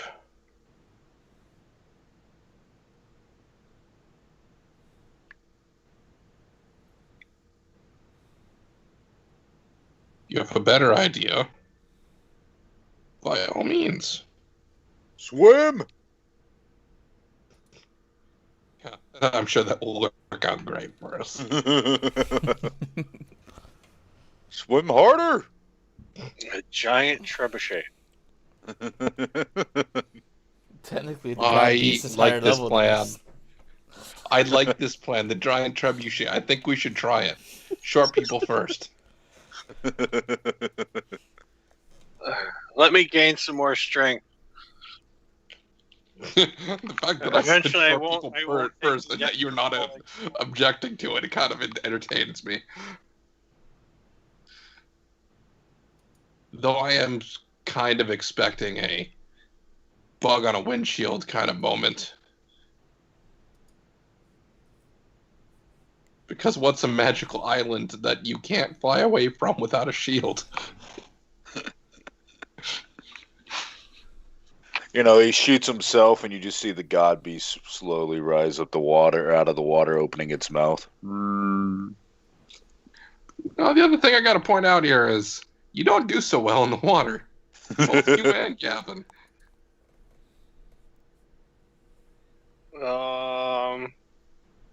Was I actually in the water? Because I think I was on a boat. Doesn't matter.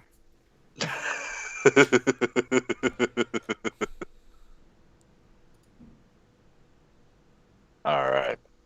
So I need to use the restroom real quick. If any of you need to use the restroom, go use the restroom real quick. And when we get back, unless there's anything else, we'll go ahead and do the kingdom stuff.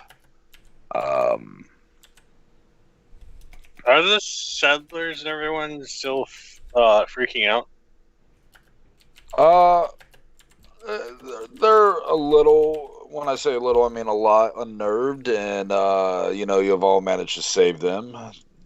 The village has been restored. There is a aura of unease and what the fuck is going on. But be right back. Gotta piss. All right.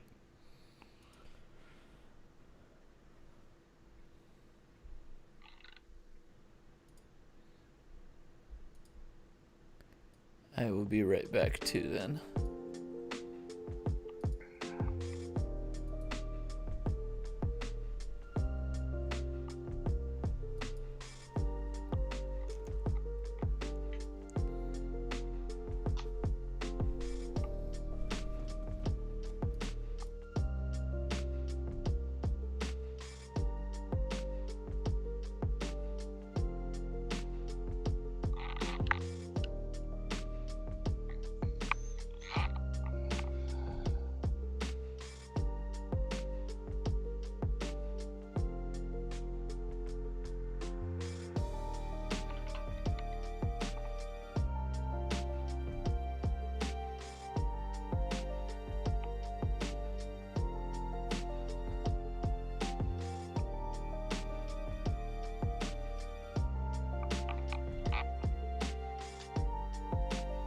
All right, I'm back.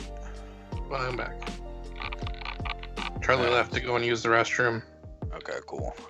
I'm going to get some water.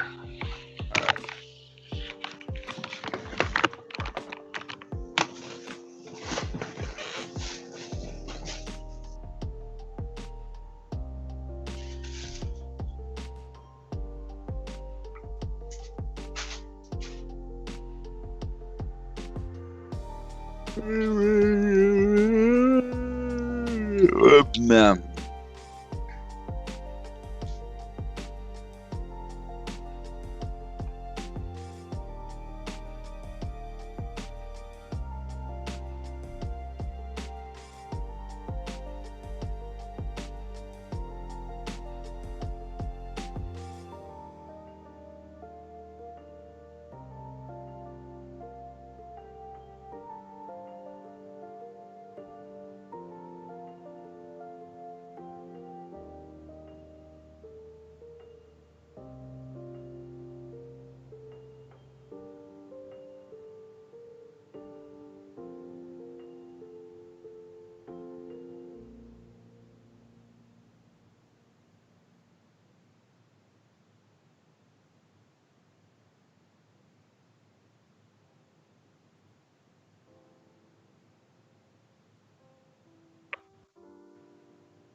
I'm back. Welcome back. Yeah, you now I gotta remember how to do the turn sequences. Woo! Do we really want to do? You know how much I love kingdom building, but do we really want to keep up with this? I mean, we don't have to. It's kind of a group thing. Yeah, and it's going to take a lot of time and a lot of sessions, uh, uh, going now and going forward. Especially when we have an entity currently residing in our base that can insta-build a building, as long as we have something that gets his interest. Fair. We'll run it by the group when Charlie gets back.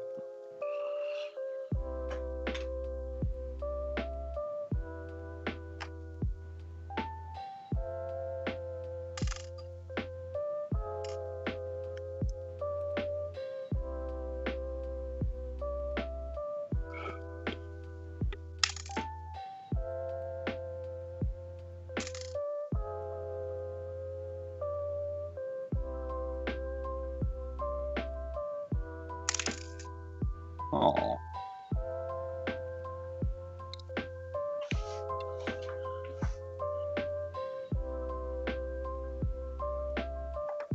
I actually found me a low carb beer I like. It's Yangling Flight. Ooh.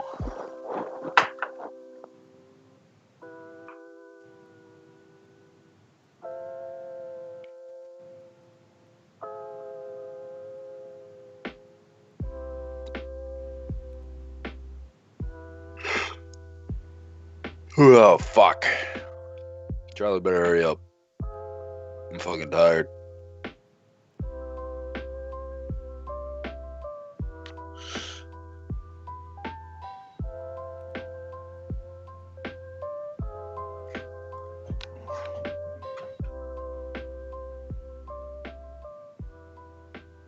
I mean, someday I want to check out the Witcher tabletop. It looks really good. The system does. They're slowly releasing more and more content for it.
I'll be back. Welcome back. Dan, pitch your idea to him. Do we really want to continue with kingdom building stuff, or do we kind of want to drop it? Keeping in mind, we have a creature in our village that if we bribe him with enough narcotics, he's willing to build stuff for us instantaneously for almost free, as Yeah. opposed to spending hours of out-of-game stuff.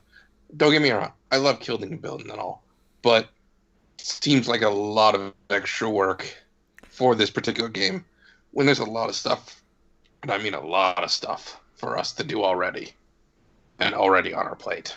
Yeah, I hear you there. And a lot of that is kind of mute at the moment. Given with, for one thing, the stuff we have on our side at the moment, and I guess also not really incentives for building at the moment have kind of all but nulled at the moment. Josh, what do you have to say? I can kind of see why we wouldn't want to do that. Do this stuff right now. I do like, the world building, but So maybe, Derek, if it's okay with you, we'll do a side session. We don't have to do it during stream, just a random day when we have people available during the day sometime. Just a quick session to knock out this and a few other rounds, as opposed to taking up session time for it. If Josh still wants to do it.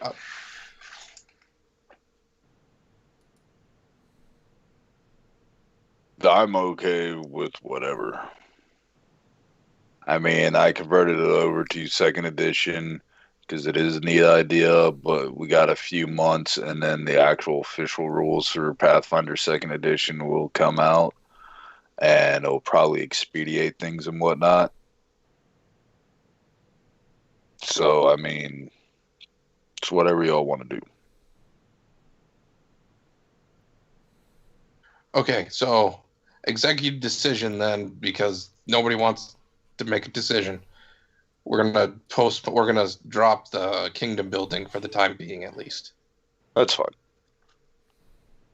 It's kind of the reason why I'm not making a decision there, because that's kind of player choice if you all want to go through it or not.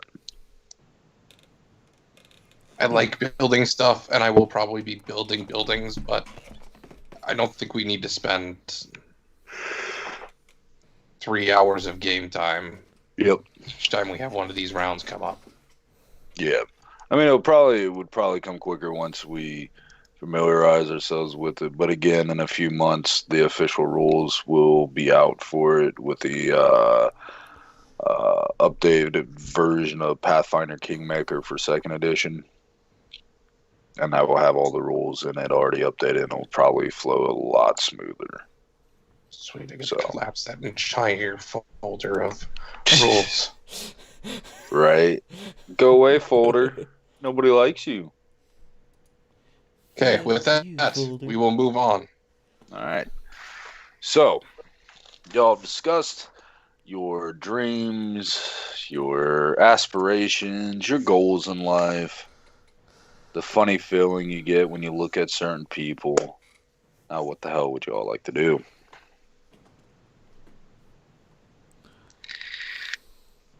So, the advice I was given is something in my dreams I kind of agree with. My grandfather says there's lots of power hidden in this island. Seeking it out may prove beneficial. I think we should start exploring sectors. Okay.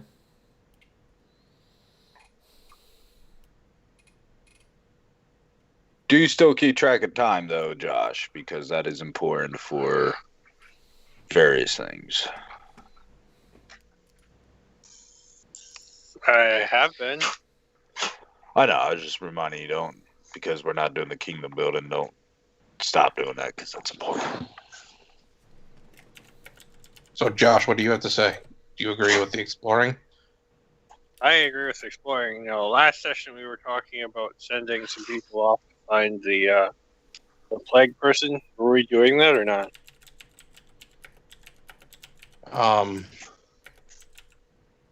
Did our stealthy people come back? What were they doing last? I'd have to find my notes to.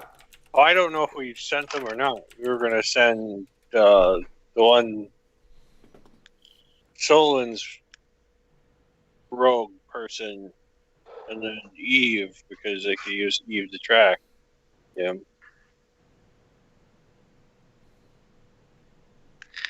That's right. I am looking.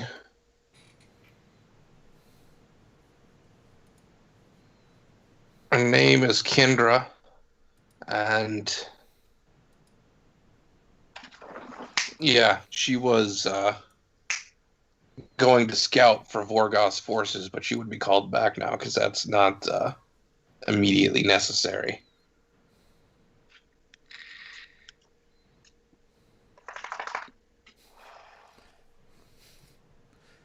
So Alright. yes, I say we send out her and Eve. Now, are we sending him out to find him or to kill him? I'd probably say find him. That's what I would probably think would be the best idea, to find him first. It might take more than just those two. Probably would, actually, to finish him, even though he's weak right now. Not to mention, I'm pretty sure you kind of want to kill him. I almost said I want to kill him, but I'm pretty sure Josh has a claim on that one.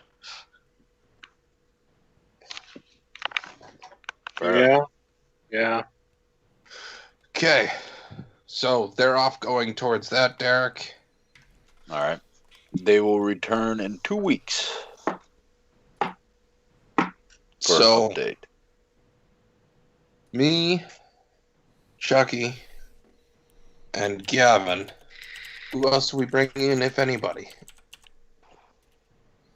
for our exploration?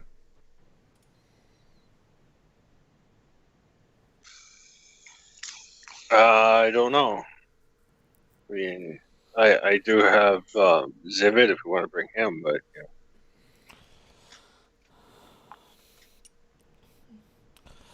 With exploration, do you want to go flying mounts, or are you wanting to do it on foot? Probably flying mounts. Yeah. They'll get us between hex to hex far quicker. Yeah. Yeah, you can travel 6 hexes per day with your flying mounts. Did we want to go try finding the other dead wyvern to resurrect? Or has it been too long for that? It's been too long for that. Mm-hmm. Oh.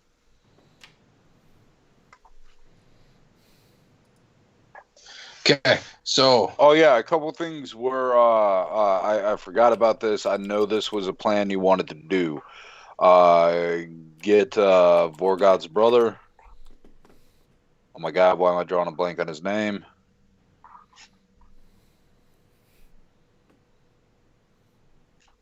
Whatever. Vorgoth's brother to use the necromantic shard to resurrect the Fire Lord. yes.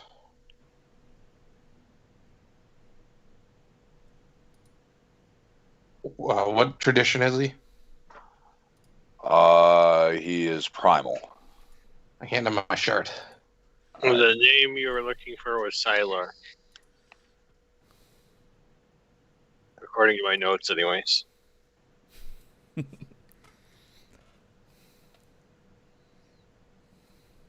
Sylar, okay. All right. So, are we bringing Jumbo? Are we bringing anybody else?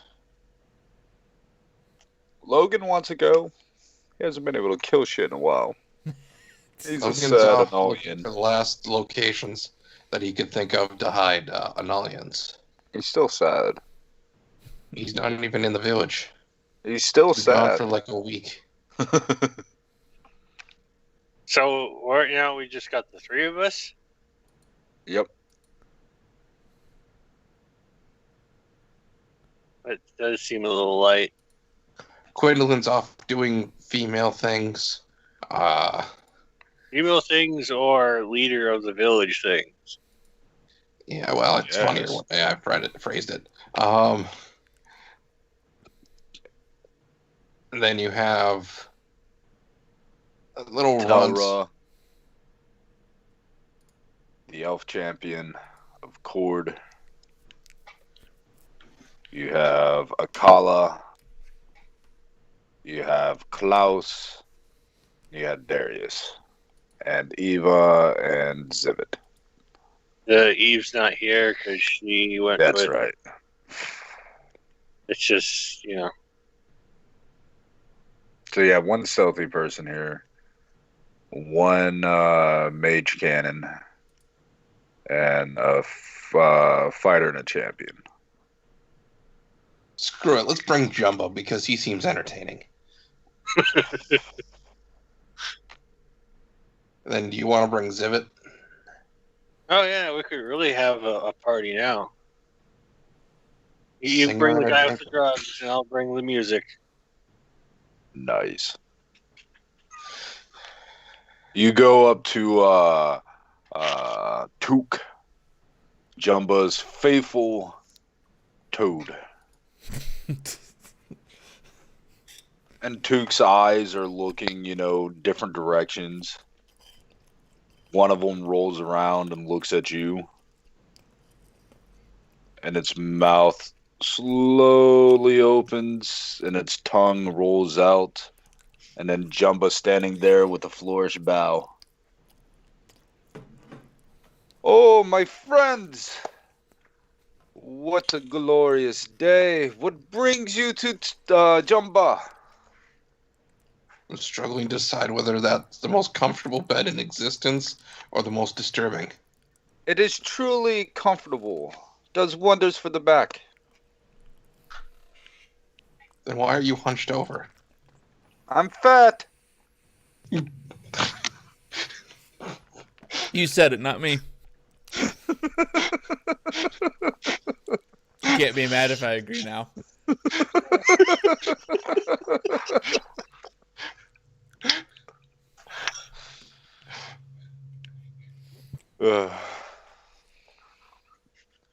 Oh my god, anyways, we're going exploring.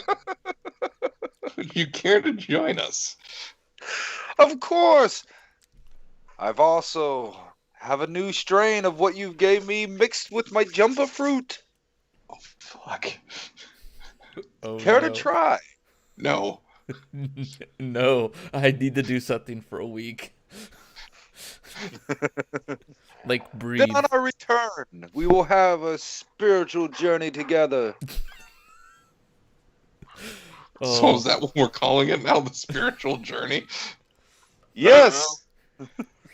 Last time I ate the fruit, I had a spiritual journey. Just You see Chucky just start rubbing his back of his head. be sure beforehand you change into something you don't mind getting dirty.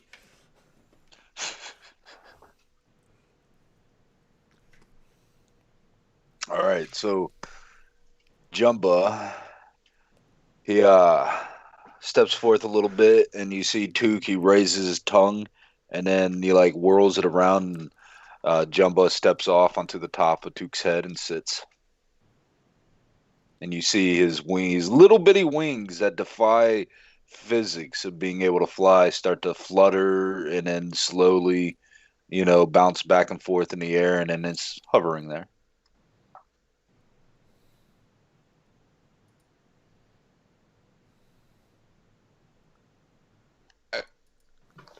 Yeah, let's go. I mount my griffin.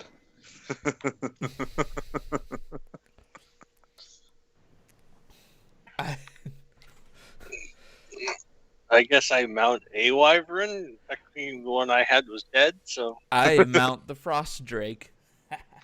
Ooh, So fancy. I'm not gonna lie. The thing I'm picturing for Jumba's mount, I don't know why. The head bears no relation. It's just the way you describe the wings. Makes me think of that dragon from Quest for Camelot. Yeah. Fair.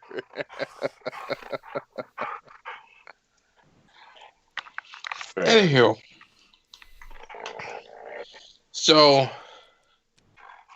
unless You got anyone has any specific idea of where they would like to explore, I think we should begin with Q18, 19, P19, so on and so forth, and start expanding our way out towards C.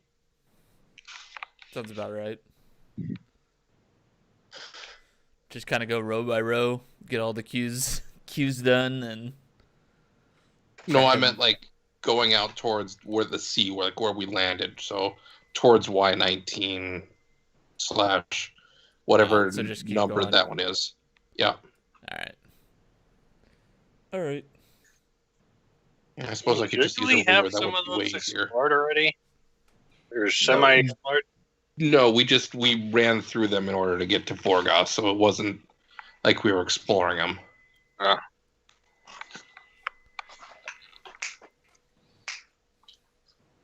So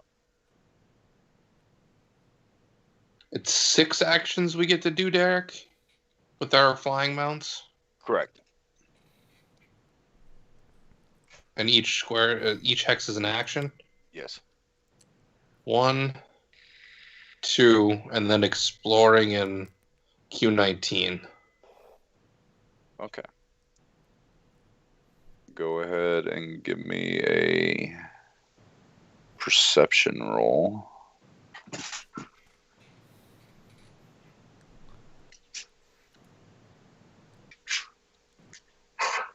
We've been off for a month, so there's going to be a few things we forget most likely, but we'll get back in the hang of it since we are getting back to gaming weekly.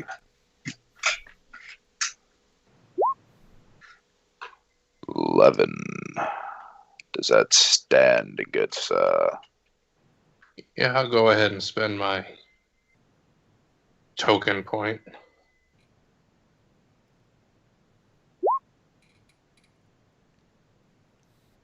$20. 20. All right. It has base resource of food. Okay, give me 1 second. I have to pull up the right.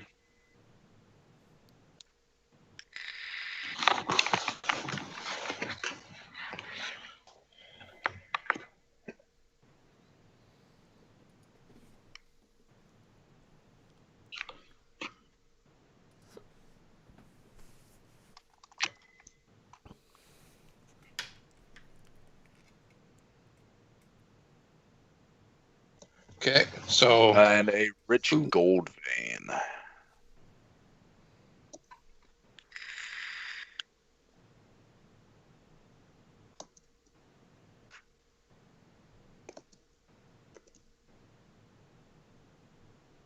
good to know. Good to know.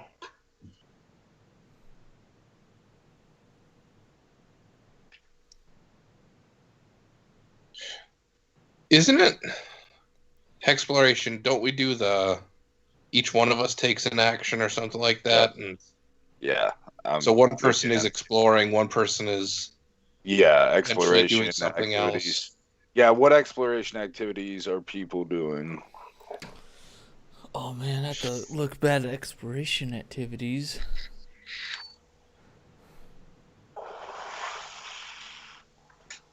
Jumba is assisting with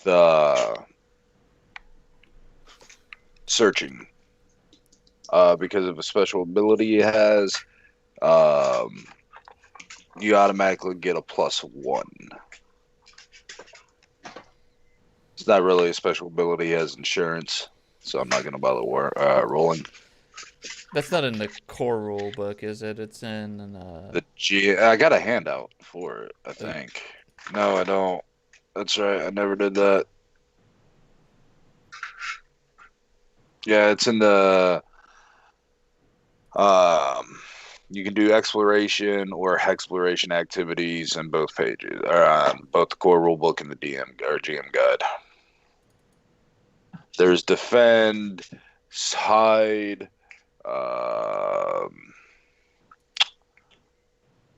fortify, search.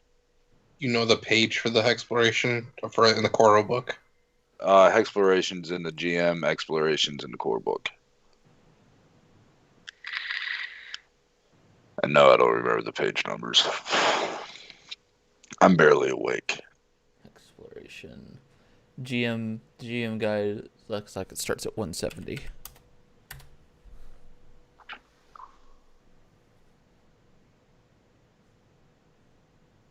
I'll be right back. 479 in the PH in the player's handbook. Okay.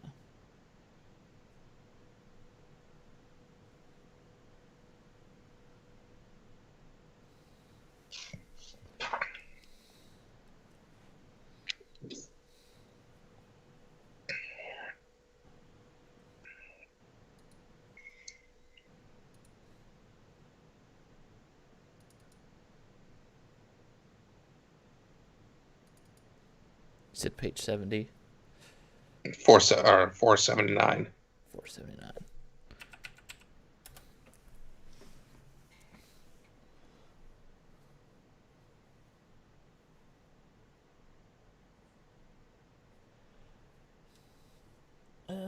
You're doing search. I'm gonna do detect magic. So we're gonna go ahead and travel at half speed then. Yeah.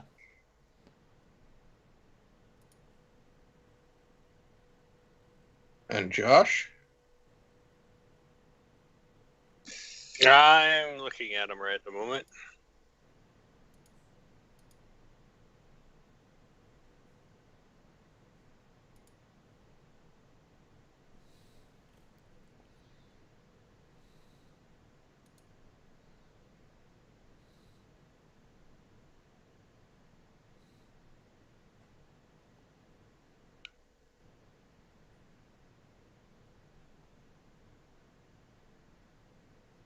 So we have 2 scouting. No, I'm searching. And then Searching. Gavin is detect magic.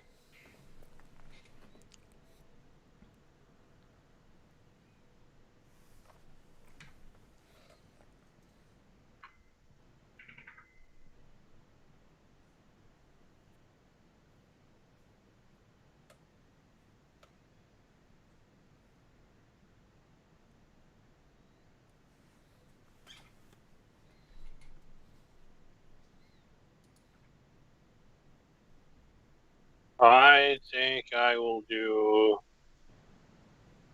avoid notice.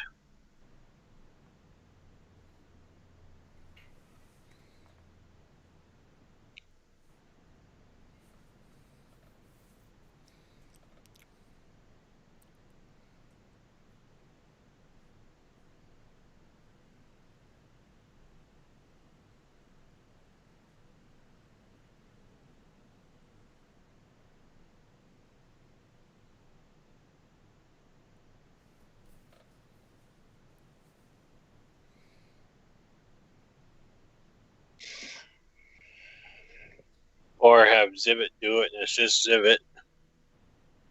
This is slightly higher than mine.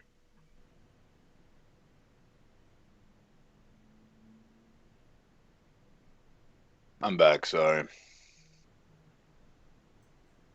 Welcome back. All right, y'all figure out what y'all are gonna do. Yes. Okay, what are you doing? I'm detect magic.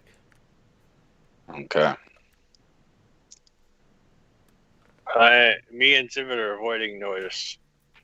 You and Zivit are avoiding notice. All right, Well, he's doing it. I'm assisting him. gotcha.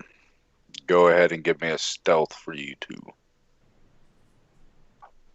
You roll first to see if you give him a bonus.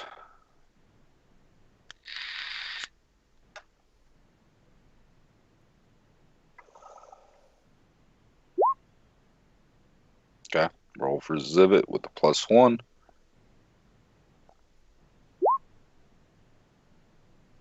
All right.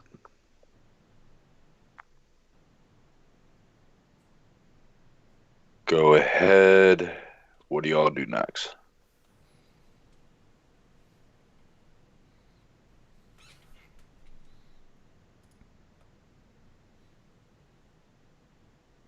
You have 4 more actions.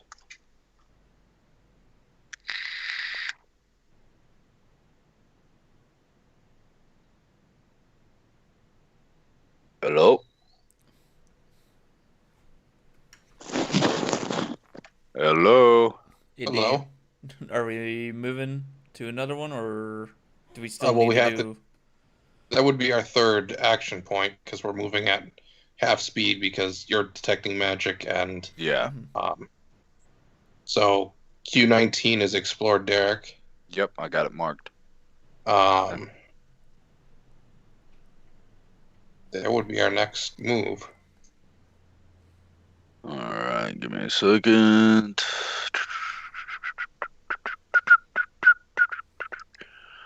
All right, which path are you going to take for this day?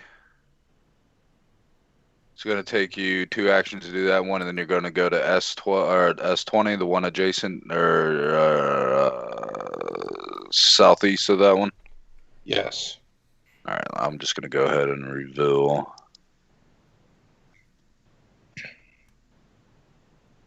Those 2 hexes to help expedite.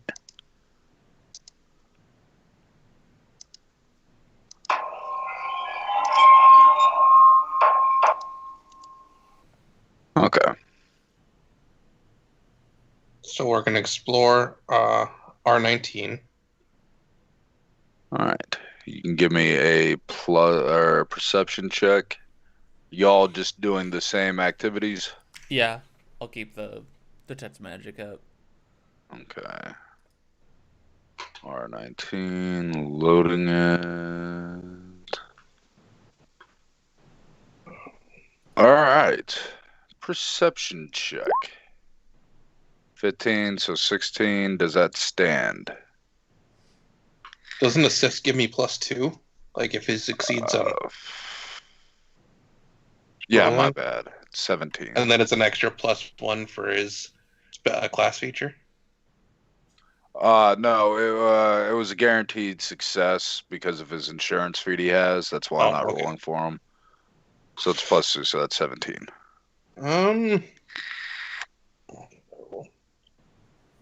You know what? Screw it. I'll go ahead and roll again. Token. All right.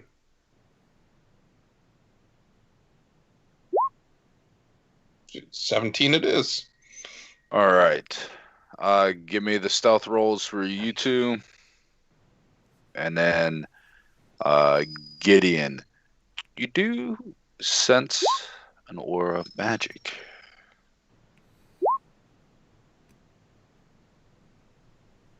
All right, so 18.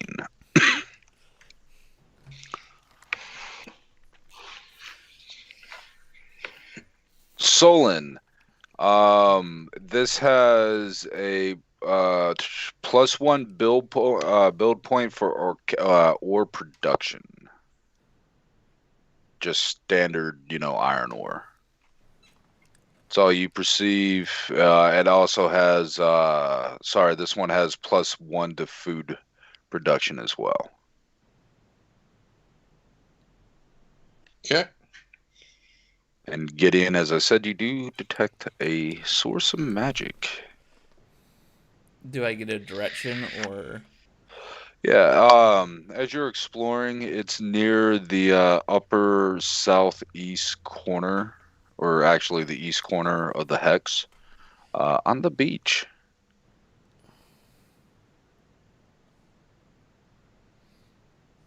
I'll try and direct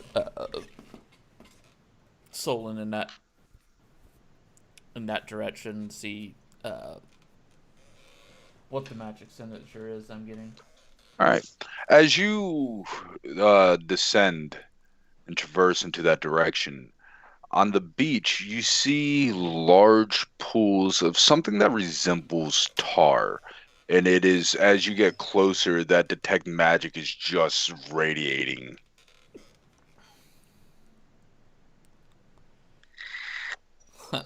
Something's Solon, stuck in as the you tar. get closer, there is um,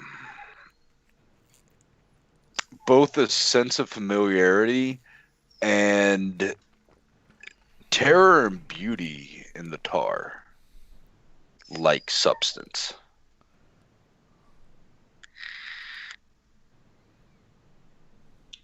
Um,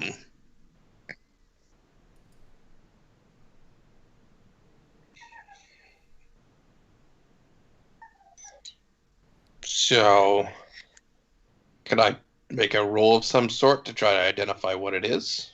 You can give me a raw intelligence check.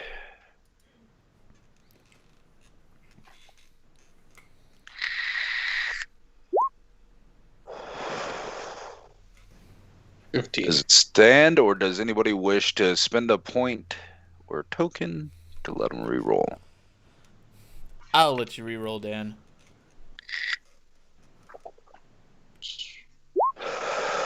15. All right. As you look at it, you take a good 10 minutes and examine it. You don't touch it. And then you start piecing together. You know the story of Pelor and the Chained Oblivion.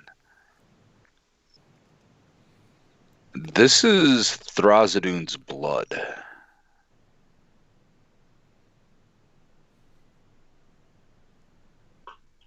Oh, shit.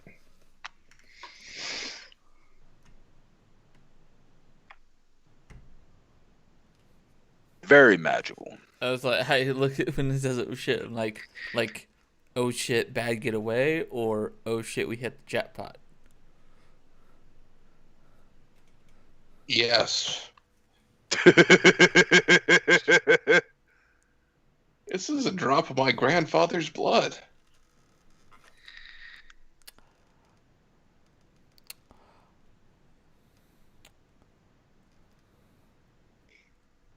Uh-huh.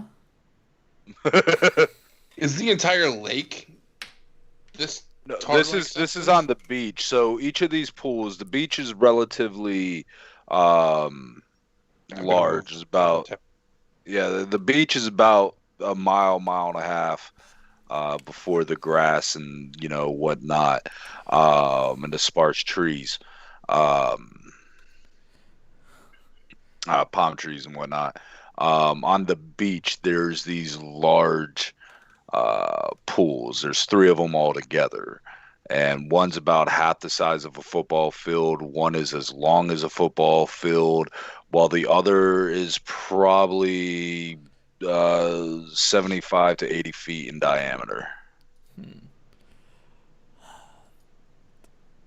Is my gauntlet doing anything weird being near the blood? As you get close to it, you do see the script on it begin to pulsate.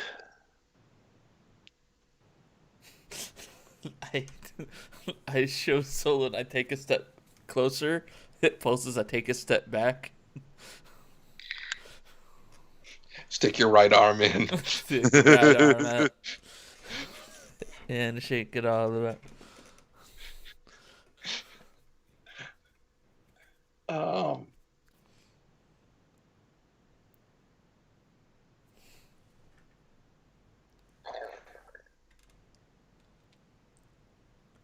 so I got really nothing here. I kind of glad Drax isn't here because I have a feeling he'd try to eat it. As you say that, you look over at Took and he's licking his lips. No, Jump is asleep on his head. no.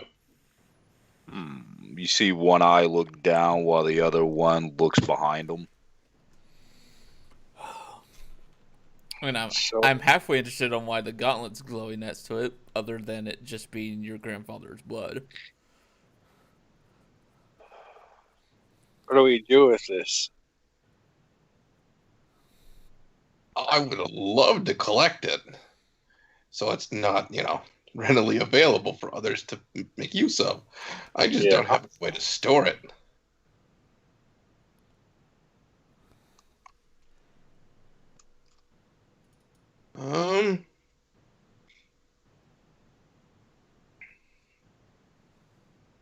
God, what I wouldn't give to be one more level higher.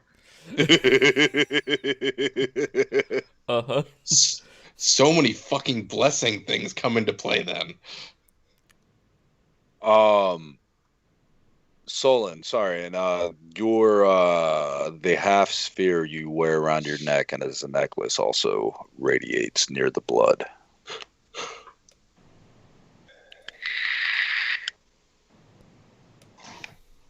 We could try touching, not physically, but with our various items that seem to be drawn to it. Sure, I'm guessing you would like for me to go first. I'll go first. After all, I'm not like... It's probably less likely to hurt me than it is to you. So, I'll take my pendant and touch the pendant to the blood. As you do, the blood ripples, and as you look into it, you see endless possibilities. Endless. And formulas start going through your head. This is a reagent that can literally be used to craft anything. Oh shit. It's a crafter's wet dream. It's my wet dream. What? There's also a possibility of, chaotic side effects, depending on the ritual used to craft with it. So this can be used to replace almost any component in a crafting scenario. There's a chance of giving it a random effect and invoking random changes to whatever you're crafting. But it is super powerful crafting material. Get the idea, also don't get it on your flesh. Any change to the pendant when I pull it up? Hold on, let me check my notes here real quick.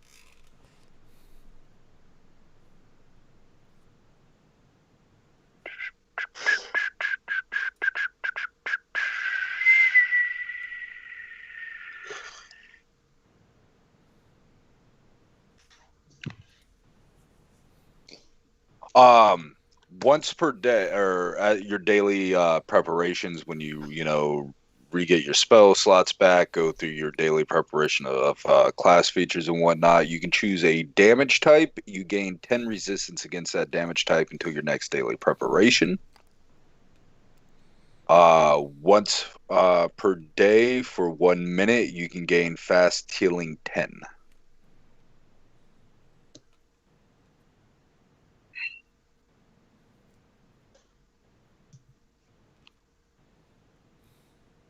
So this just got an upgrade. Could you post that in chat or something just so I can copy it down into my notes, Derek? Yeah, 1 second.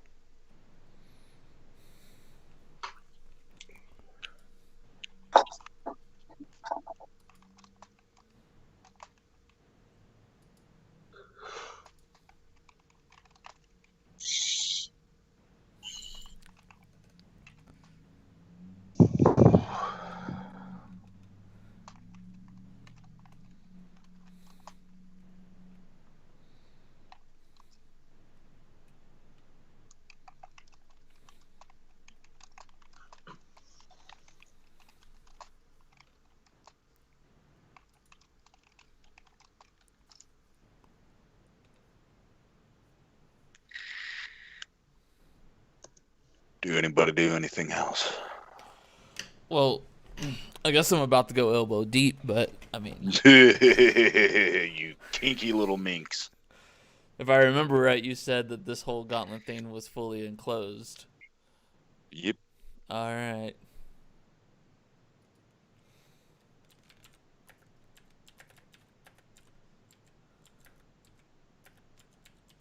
And that is what I do.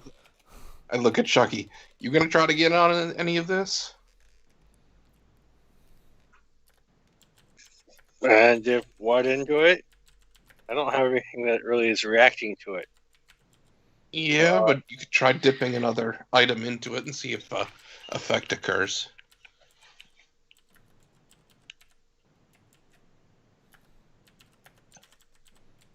All right, hold on.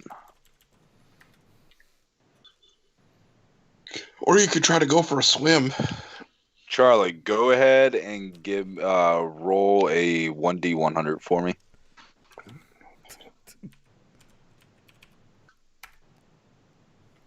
$17.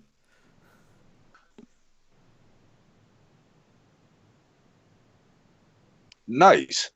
All right, hold on. Find my notes. 17.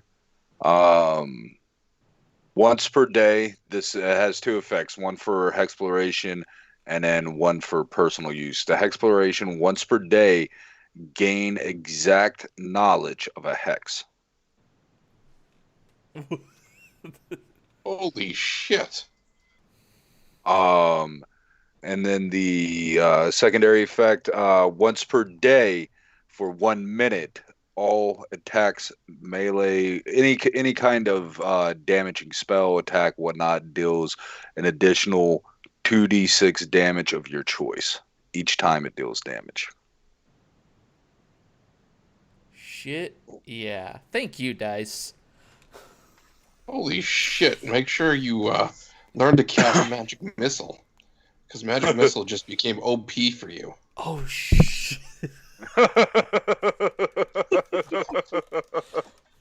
You ain't wrong, man. Magic Missile just went from an okay spell to the most powerful spell of that level you can cast. Or a weapons store.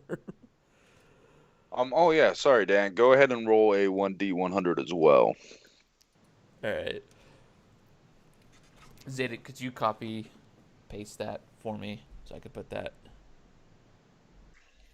Yeah, 1 second. No worries, no fast. We good. 29. 1 second.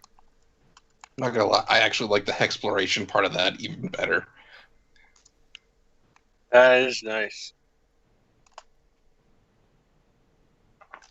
So you getting in on this, Josh?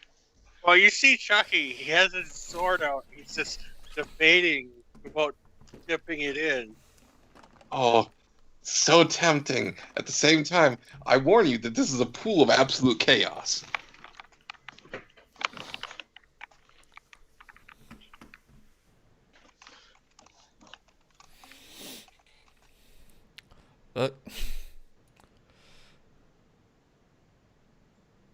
Okay, 29. Correct. As a free action, you can converse with any individual you have knowledge of.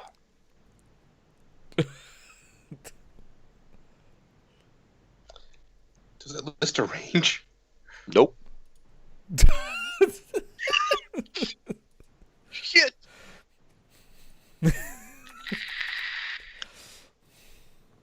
Is it Solon that has to start the interaction?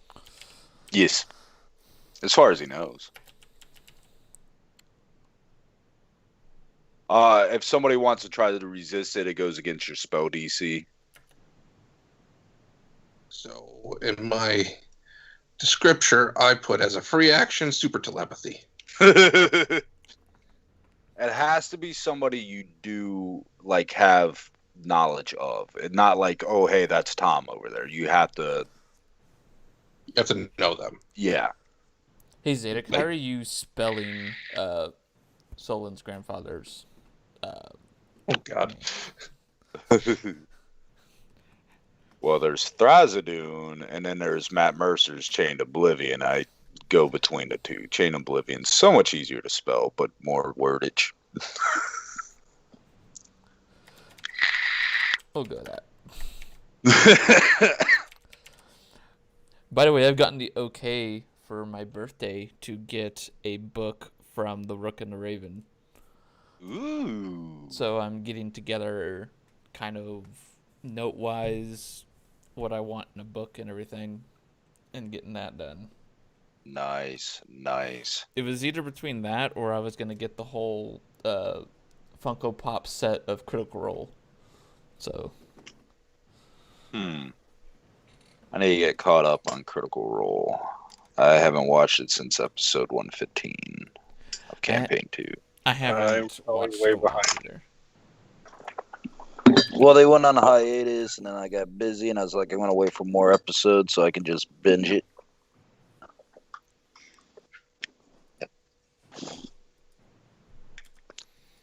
So, Chucky, what do you do? I'm just standing there debating on whether or not I want to get my blade into the. What could go? Oh, a lot could go wrong. The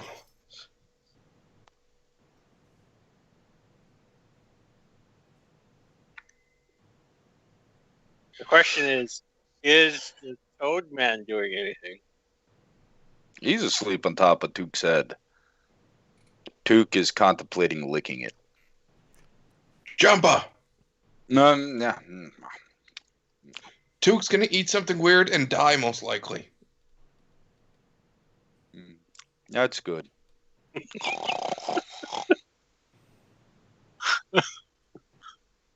stuff makes magical items really cool. And non-magical items. He jumps up Magical items. and slides down Took's head. He pulls out his concoction and dips it in it. I knew it was gonna happen. I prevent him from actually coming in contact with the blood. Well, he's very cautious. Yep. And you see it like it's a weird thing. It is a jumbo fruit with buds and whatnot of the weed that the lizard man gave you. And it's like combined into one. And as he dips it in there, you see it turn all different colors. It is literally a rainbow. You are not allowed to drink this until we get back to the village. And it has been identified. He just looks at you. I mean it. He hands it to you. Identify. Oh no, he hands it to you so he's not tempted to freaking eat it. Identify. So for the duration of the trip, roll 5 times on this random table of the Chained Oblivion, and you have those effects for the next 24 hours or the next day. Oh, fuck.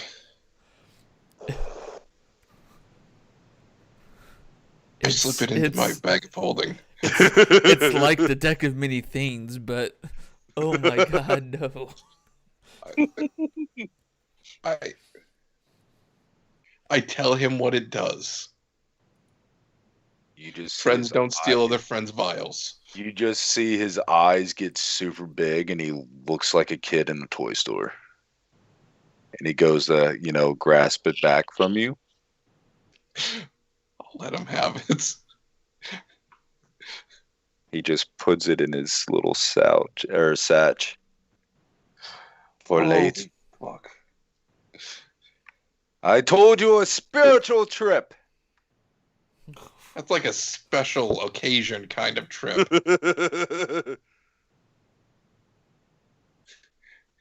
You have drugs enhanced by the god of chaos.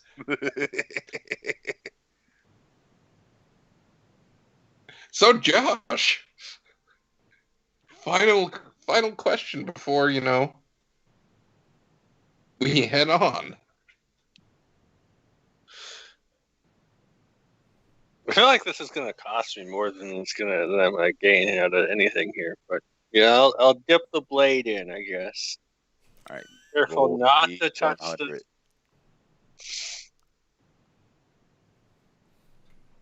Mouse, would you get over to my other monitor? Thank you. Blade disintegrates. 77. Roll 2 more times. Take both results. All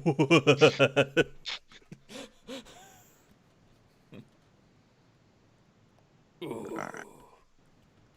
Got it under the 10. All right. Exploding. When you score a critical hit with your weapon. I thought the blade was exploding. I'm like, oh shit. When you roll a critical strike with your weapon, everything within 30 feet emanation takes 4d6 damage. Your choice of damage when it's done. And it is a living weapon with an intelligence of 22 and has the morph ability into a small critter. It can communicate with you and anyone within 30 feet. With Solon anywhere. That is completely random. Looking at what happened to our various magic items, it may be that this pool can do no bad things. Except for if anybody's near Chucky in melee and he scores a critical hit. I'm not a melee character. At least it seems at like that this pool point can he's do no negative things. At least at that point he'd be raging, so he takes half hit. No, that's that's 5th edition. But that's So also he takes the damage as well. Yes. Oh, that's a double-handed sword, literally. So how much damage was it again? 4d6. You have an AoE.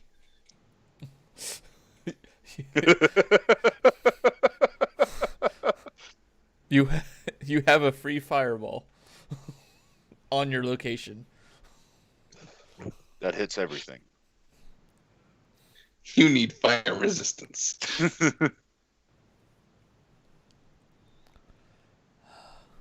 Well, it's any type you choose. Eventually, I do get resistance. I think it's 9th level, so next level I actually do get some resistance. Yes. So, like I said, I walk away assuming 21. 22. 22.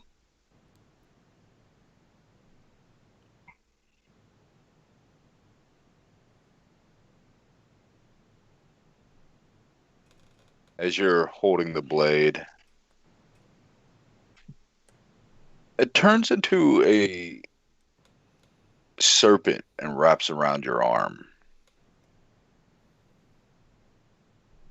I lean over and I whisper to Gavin, was I the only one that was expecting it to be like a squirrel or something?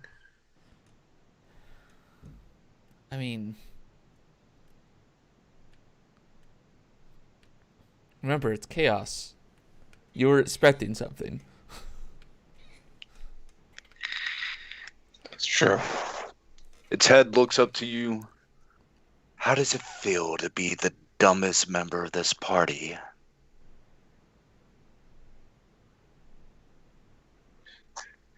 Pretty good, because he's no longer the shortest.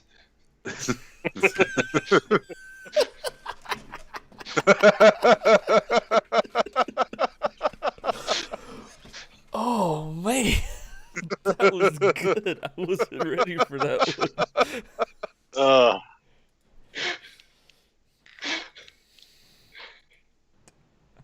Yeah, I was like, dang. Oh, got told. You win this round, elf boy.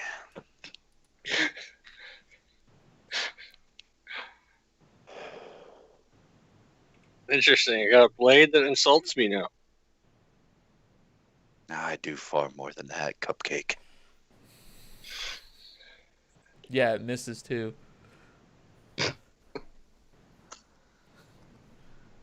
It squints its eyes at you and looks back at you, Chucky. I want you to know I'm shitting double time for you today.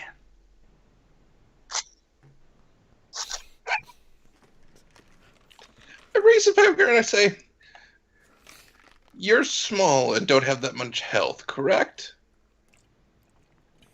You can try. No, not for me. What happens when the sword explodes? Well, it is a part of me now, so it doesn't do anything to me. Yes, but it's also his magic weapon and hurts him. Sounds like a him problem, not mine.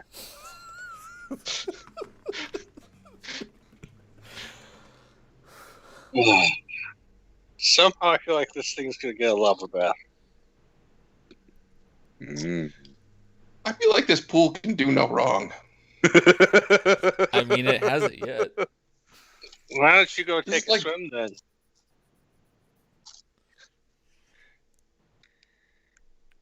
Because we don't Yeah, want to no, I'm push good.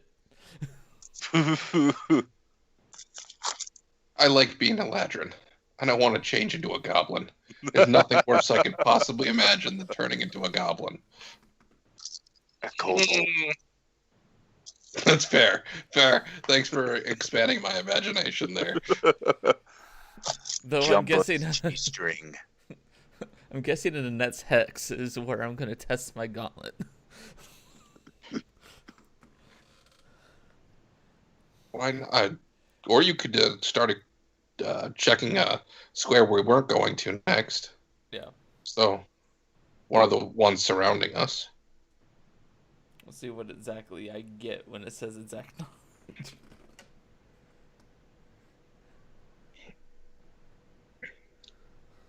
North, northeast, south, southwest. Um.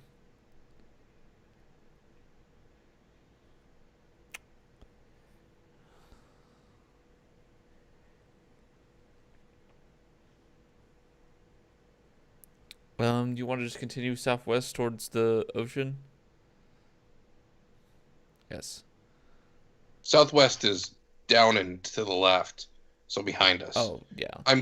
We're gonna be traveling to S20 next. Okay. So this would be Q20 or R20. R20, yeah, Mm-hmm. or R18 or S19.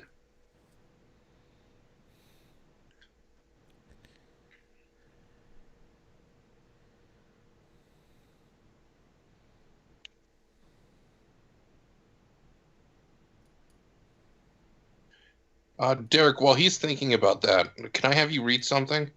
In Sure. the core rule book for the search feature in exploration, Hold on one second. Let me open up the page book. 480. Are you looking at the second printing?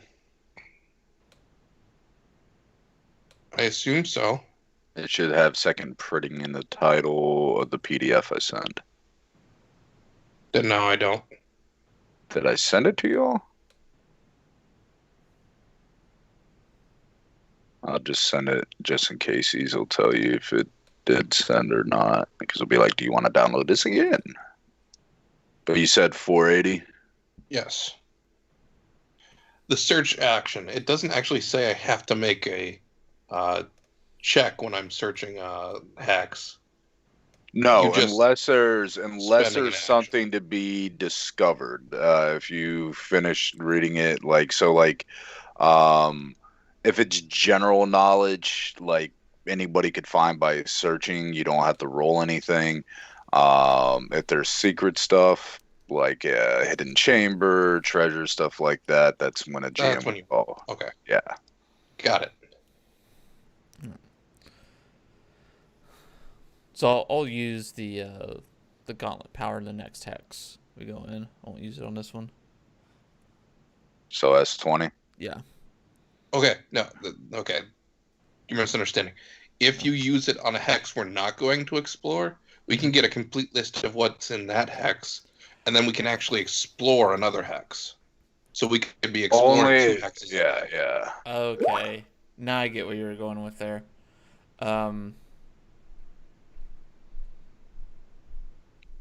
Okay, let's do. I'm just testing out, so we'll do the hex that's literally right above the one we're in right now. So, I think that's R18. R18, yep.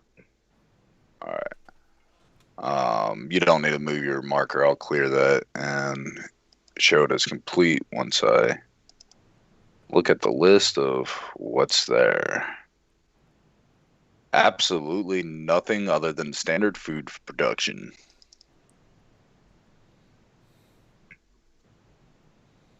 At least we know. At least we know. And knowing's half the battle. G.I. Joe! Yep, just standard food production. Okay.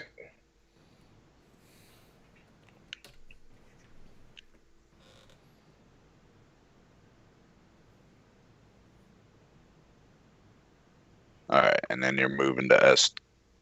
Yeah, we No, moved to you'd have S20. to- We moved to S20, but that's the end of our actions. Because we have Yeah. 3 actions a turn going half speed. So Yeah. we moved to R19, we search, and then we moved from RI19 to... R18, and then you flew down. Yeah. Well, I'm guessing we just went to the border of R19 and Yeah, used you the don't power have and to. then moved down to S20. Okay, y'all rest. Who's on what watch? I'll do first. I can do second. Yeah, I guess Alright. I'll do third. Really, I don't expect Jumba to do a watch just because I expect him to be drunk. Or stoned. Or How many both. days have passed so far? 2. 1 or 2? Yeah, sorry. 1 of exploration at the moment. Nothing, and nothing. The night goes uneventful. So far, y'all have rolled or the chance because I got my random encounter button and no random encounters have popped up. I like it. Yep. I don't. I'm kind of enjoying the fact that we're getting shit explored. So, same actions, or does anybody want to change up? Do the same actions. Once again on this one, since it's a once a day thing, so I rest. So Okay, I have a suggestion for you. okay. So we don't have to be too nosy in the hex that has that village. Mhm. If we use your hex on it, it doesn't look like we're scouting for an attack. Okay. Let's do it. So this would be T something. This one, Derek. T20. T20.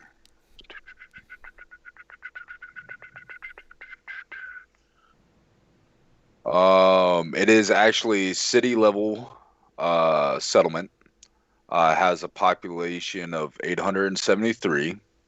Has +2 ore production of silver, +1 ore production of orichalcum, +1 ore production of adiamt. Slow down for a second. Sorry. Okay, +2 silver. Oh dear God, sorry. +2 silver, Yes. +1 orichalcum.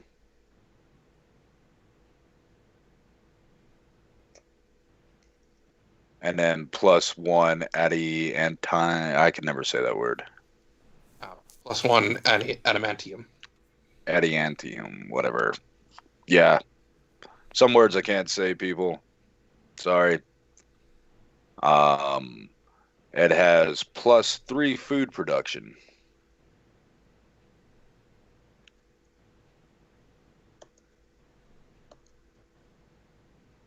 Has a standing army of 400.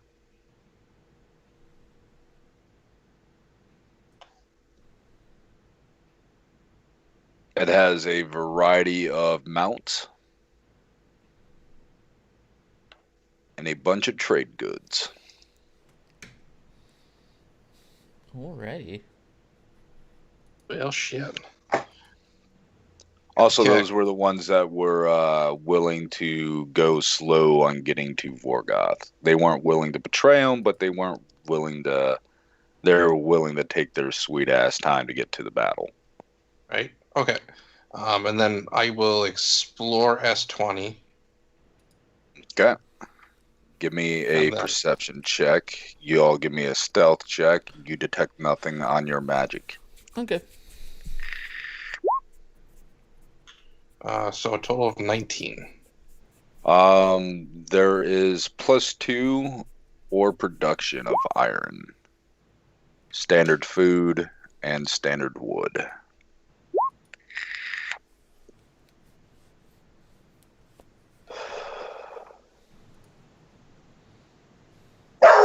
All right, so that is one action. Because again, you just went to the border. Gideon's like, I want to know what's here. So then I think we go here. Okay, so And then we that's can 2 explore. actions. Where are you going after that? So I can just reveal the map. We're going to go southeast from here. Okay.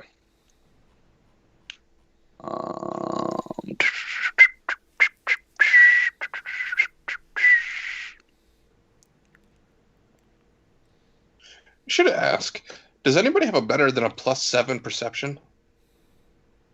No, not to me. Nope. Okay. I just wanted to make sure that I'm actually the best person to be searching these squares. I have a +3. Definitely not me. So is S20 not fully explored, Derek, or is it? It is. Okay. So then T19 we get to explore with our final action. Oh, no, sorry. T19 was the one you just explored. Okay, S20 is one we should have explored last turn. Yeah, I'm about to put the markers down. S20 has been explored, and you just explored T19.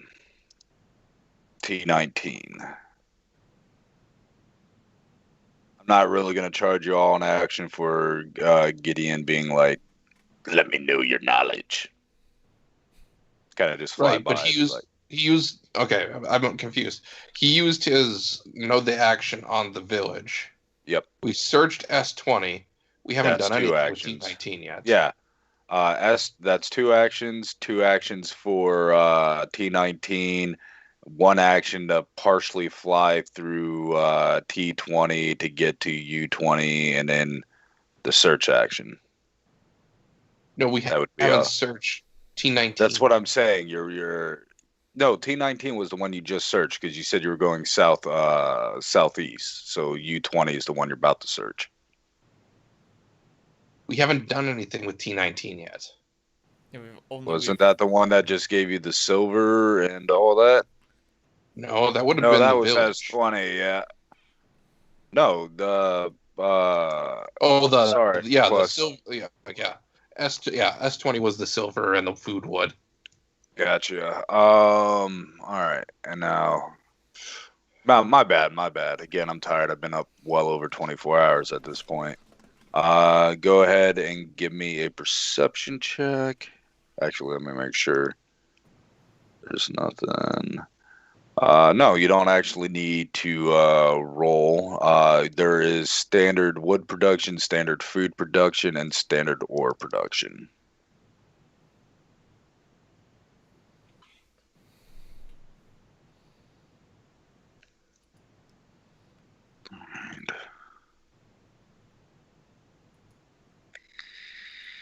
I'm glad Zivit's actually rolling high in the stealth. Right. And I take it no magic here And either. a random encounter. No, they're.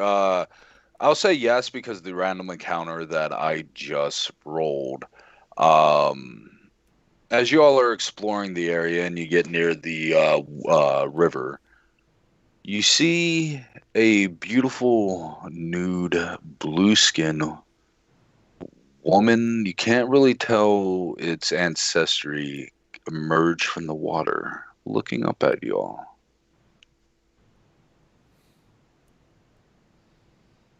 She cocks her head curiously and she whispers something, and then a few seconds later, you hear it as the wind blows by you. Come to me, strangers. She came from the water. Nothing good comes from the water. I'm going to make a knowledge nature if I can. Try to identify her. I think she's a naiad. Yep, give me a knowledge nature. Token to reroll. I was about to say before I rolled if I could roll too, but Critical success. It is indeed a naiad. Actually, with a critical success, you realize this is a naiad queen. Oh shit. She can kill us from there. We might as well go over. Uh-oh. I approach respectfully. She cocks her head at you and your companions. Kind of sniffs the air. I actually share ancestry with her because I'm a nymph bloodline. I smell corruption on you. Not corruption. Chaos. And you see a grin cross her face.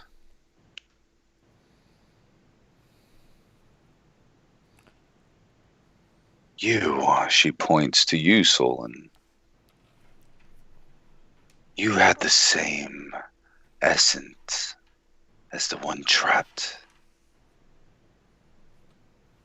Intriguing.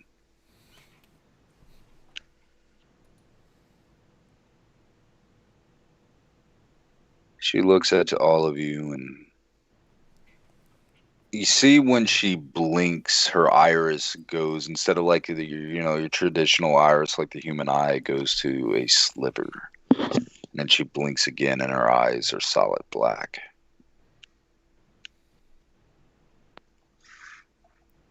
I would request aid from you, and in return,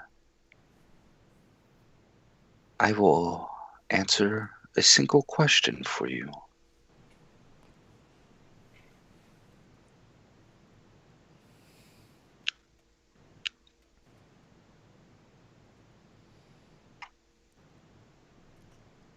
What do you ask of us to do?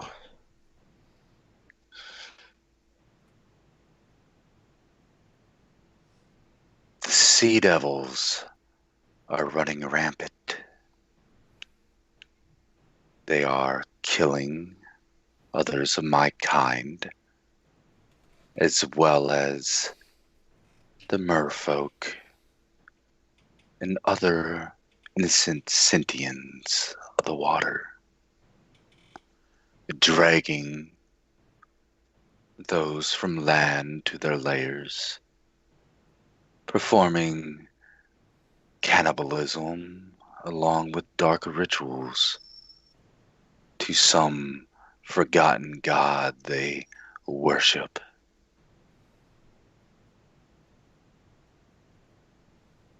Promise me you will deal with them, and I will answer a question for you. I know this island through and through. I look at the group. A question each, or one question total? Sorry, you cut out there, Derek. I don't know what you said. A single question.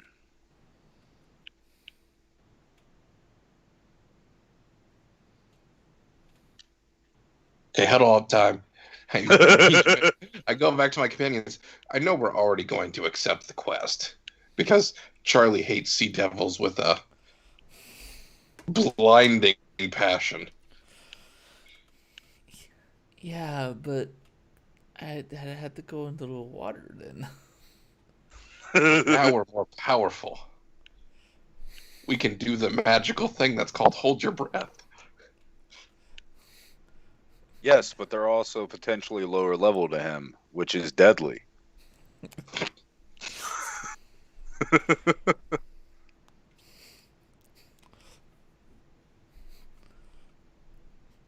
You really willing to let them live? No. I'll What if like most stuff I've done, I'll do it, but doesn't mean I have to like it. I say she is a naiad queen? Chucky, do you have anything to add here? Either yay or nay on doing this quest or anything else? I'm not against doing it.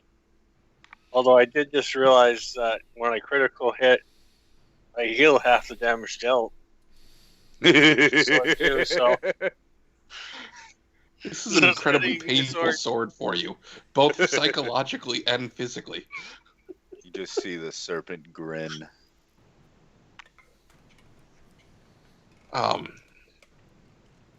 have an idea about counter-proposaling her that we make a alliance with her. After all, our village does reside at or near the shore.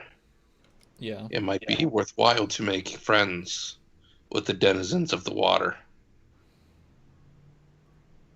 Could get potentially more out of a friendship with the sentience there within than even a single question could grant us. What do y'all think? You hear a whisper as the wind passes by you. Friendship, alliance is earned. One step at a time. Show me your worth. Like killing the enemies that are plaguing your people? Yes.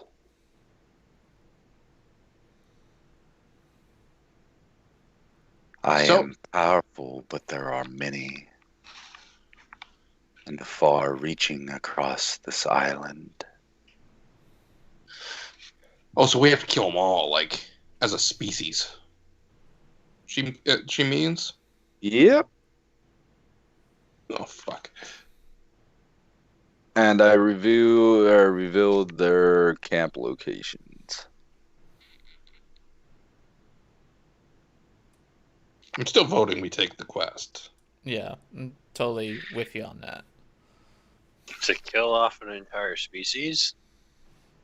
I'm still voting we take the quest.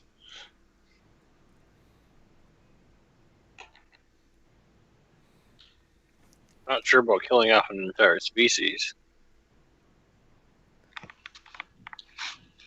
You would spare a species that would eat your kin, that would devour everything you hold dear, and sacrifice you to some profane god. Yeah, well, it wasn't that long ago that some people would say that about goblins too. So, and some still would say that. We changed. Yes, you have. But since their inception into this world, they have never once changed and have become more volatile. Plus, you wouldn't be killing off the entire species. My domain is this island. Sea devils aren't native here. See, look at that. It's only the ones here.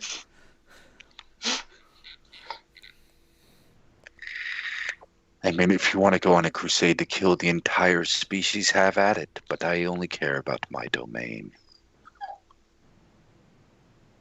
that any different than clearing out a beastman tribe? Essentially, these are the beastmen of the water.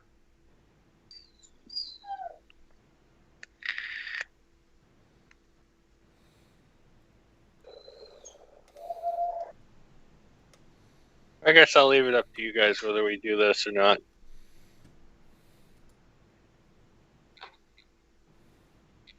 We accept your proposal.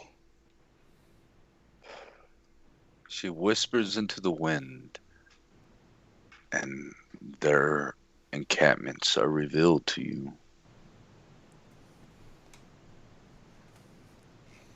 Ask your question.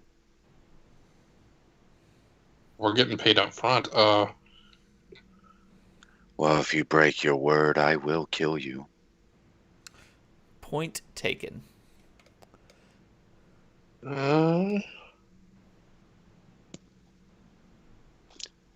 As you are of my kin, you know words hold power. Oaths mean everything.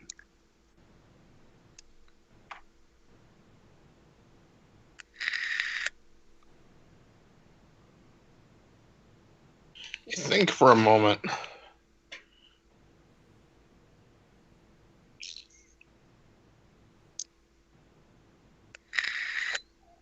We seek to explore this island. I'd turn to my group first because it's better to get a consensus here before I ask a question. Maybe ask her about any locations of note under the water on the island. After all, we're not aquatic, so it would be hard to explore those areas that are completely submerged. True. I guess I don't have any problems with that. Sounds like a good reason to me. Okay, that's what I'm going to go with. She looks at you with a smile. Do you want the threat or the treasure? Yes.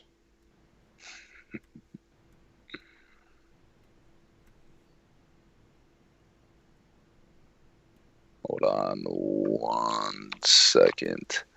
As you are, while these are not explored, it is revealed. And she's allowing this canny use of getting to because she's intrigued by you all. Though it might be the intrigue and all she took this morning. To be fair, she did kind of do the same thing to us. Destroy all of these things. I don't know what you're talking about, sir. Turnabout is fair play.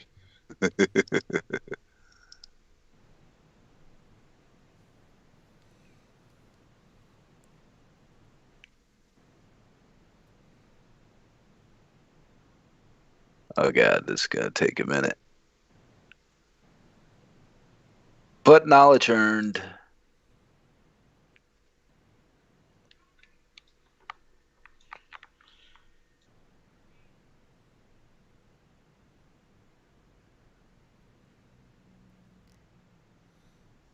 And all that jazz.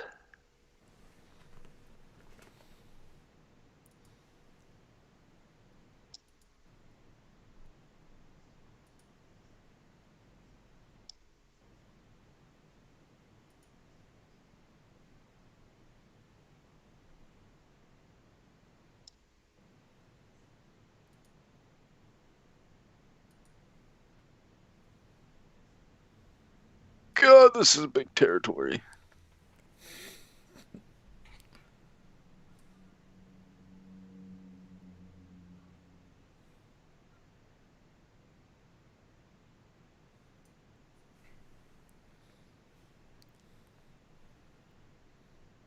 Wait, did that not reveal? Oh, fuck me. How do I undo? How do I undo?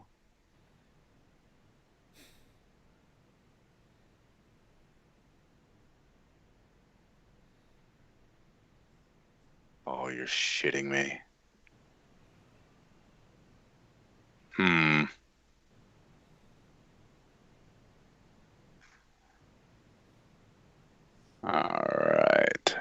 I fucked up. How do I undo? Ha. Okay. Whew. Give me one more second. If y'all want to grab a drink or something, I fucked up and accidentally, instead of revealing, I blanketed it. And that was bad juju.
All right, so the territory to the far west over there, all that was revealed, Mm-hmm. that is the territory of a very powerful sea serpent.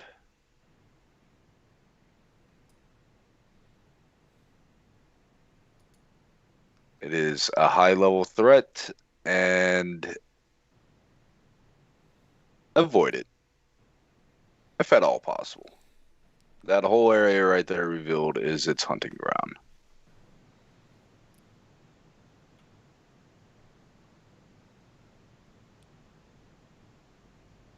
In this area, I reveal right here, many centuries ago, a renowned pirate found himself upon the shores. For a time we were lovers,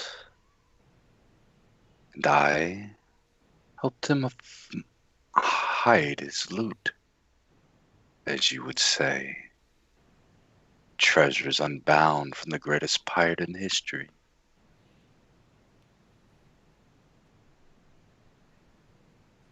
Dan, Yep. you have the location to your pirate map. Yeah, boy. BB-23. Please let there be bags of holding. The most important item in any game. Or let me grow one more fucking level because I have Tiamat's Horde ability then.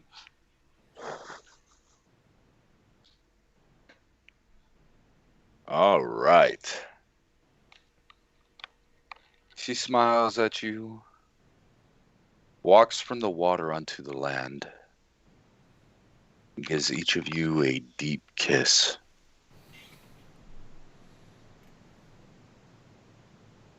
Before smiling, I will see you again, and disappears into the water. For the next week, you do not need to sleep, you do not need to eat, you do not need to drink. For the record, I lean over to my companion. She had a really nice ass.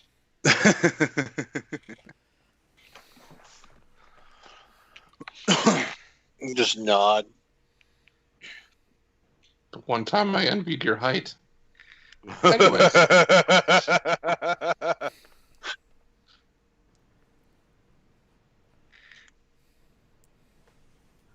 So yes, what do y'all do? You do not have to eat, sleep, or drink for a week, as that I'm kiss. assuming our daily abilities still recharge at the morning, correct? You still got to take the hour to do your daily preparations. And that's when dailies will reset? Yeah. For like items and the like? I'm homes, spell slots, so forth, so on. Okay. All right. What was the range that the sword could communicate with the wielder? 30 feet. Okay. Just wanted to make sure I had it correct. So we don't need to eat or sleep or anything. What's that mean in terms of extra actions, if any? Still say you still can only do the 6 actions per day because that's just the time. That's how many actions you're allotted during that time period. Because you don't need to sleep, I'll give you 2 additional actions for the week. For the week or for the day? For the week, for each day of the week. Got it. So you have 8 actions per day.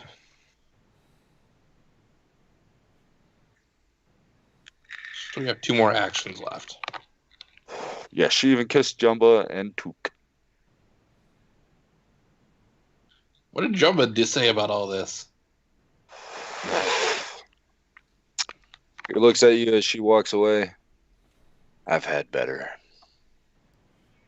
All I have to say is poor Zivit. Zivit, anybody that was there got kissed. I was kind of hoping Zivit didn't, because I was going to make fun of him.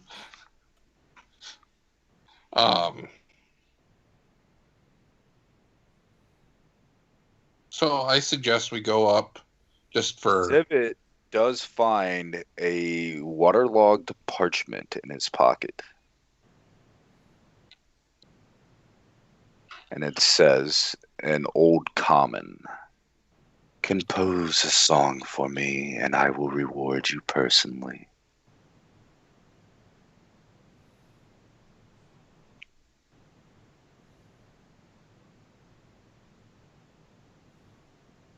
Well, Zivit's going to take that as a challenge.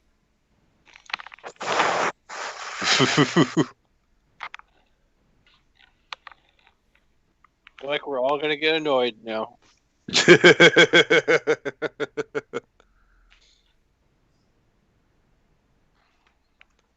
As we're traveling, he's probably going to be just randomly spewing out lyrics.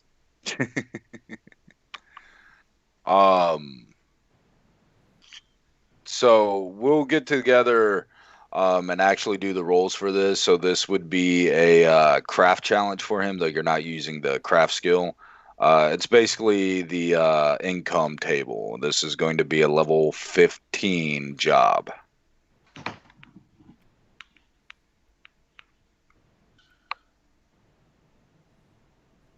There's technically no, time frame, right?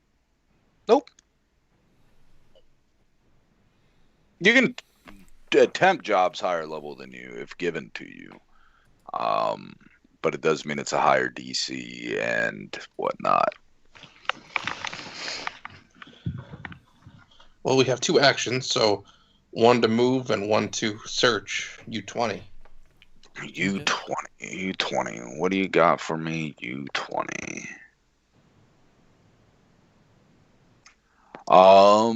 No need for rolls. Standard wood and food.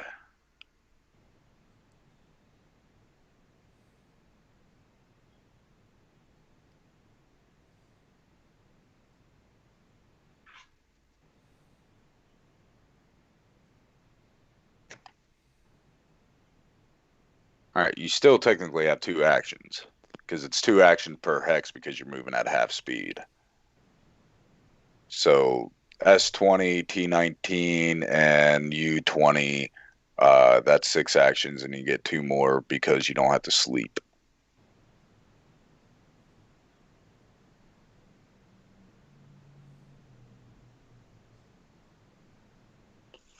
We all have dark vision, don't we?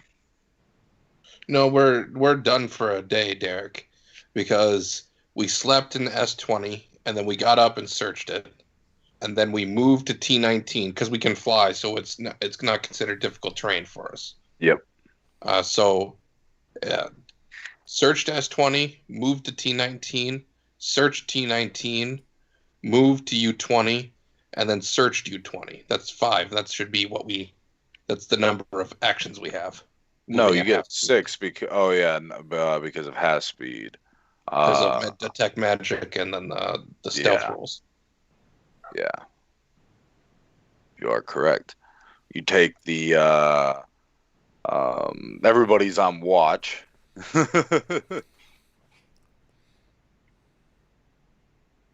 As you all are, just enjoying not having to do bodily functions because magic creature kissed you.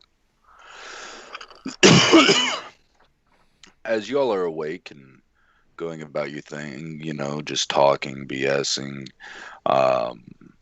your mounts perk their heads up and they look off in the distance, and you see a small group of about 4 to 5 owlbears traversing through the forest. They don't seem to be alerted to your presence. What do y'all do?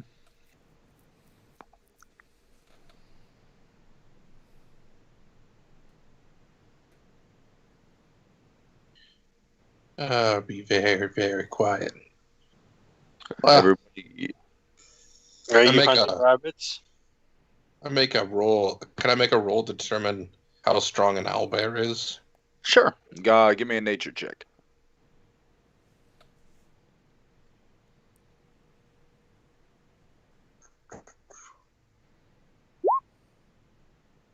$25. Hold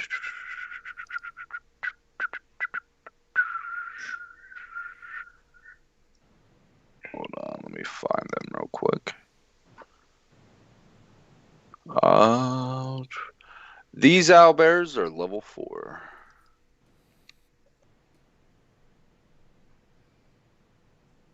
So deadly to Gideon. How many of them are there? What you see, your passive perception's high enough. There's 5. Any cubs? Because I have to ask because Gwendolyn's not here. You can give me a perception check.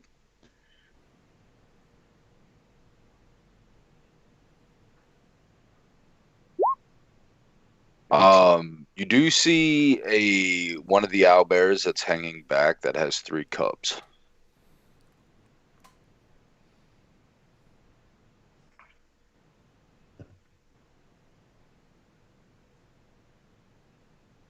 Yeah, if Gwendolyn here, we'd have to steal them, but we're good. I'm good. Fair. All right. The rest of the night goes uneventful. Well, does anybody else do anything? Oh, yeah, that is true. No. No.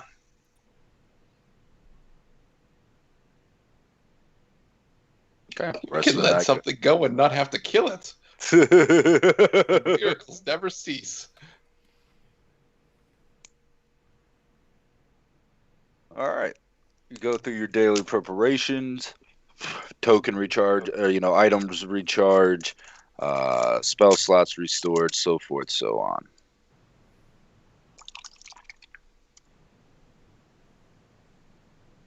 What do y'all wish to do? So, Gavin, do you want to pop your search?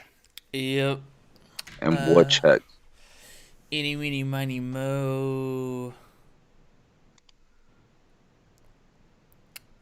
Let's do the hex right above us. U19.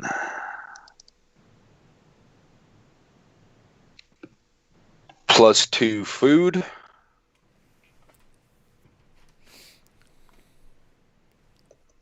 +2 wood, iron bark.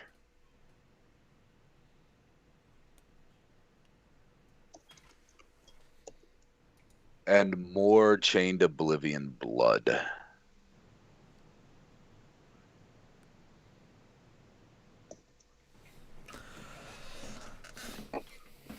So, tell Solon there's more blood up there. We want to do another dip? Not really.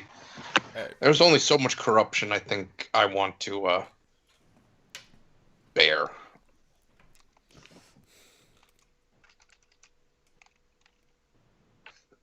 So it's up to you guys whether or not you want to go and take a look.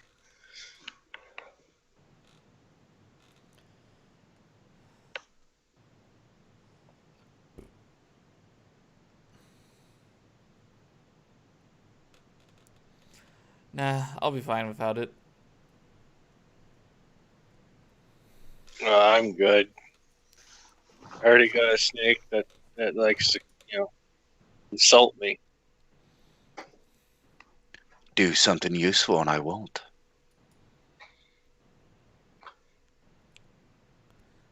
I mean, he keeps you around.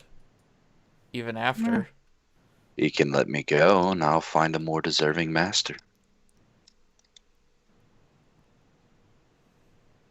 I could also reforge you. You can try.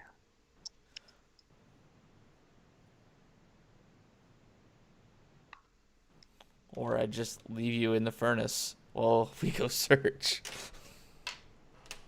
You see it in its serpent form. Chucky, go ahead and roll 2d8.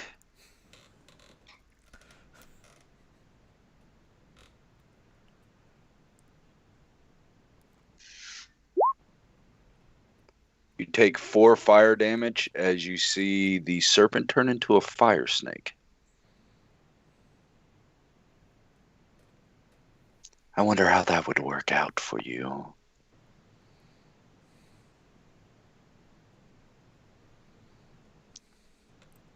So it's trying to get me to drop it. No, he it's just threatened to put him in a threatening Gavin. forge. Well, see, look, if you actually talk to us about this, we would actually know this stuff about you. It's a learning curve for both of us. I mean, I've only been in existence for half a day now. I mean, you've been half a day at just being an asshole. Look who my parents are. You would think an intelligent weapon would be a little bit more intelligent. I'm smarter than you. Look, You're forgetting something. I'm not going to be the first one to tell you that that's not a high bar. Fair. Anybody falling on their own weapon is not hard to beat. I mean, even I know magic, so what does that say about magic users? Wow. As it looks over to Solon. Just shakes its head. Or magic weapons.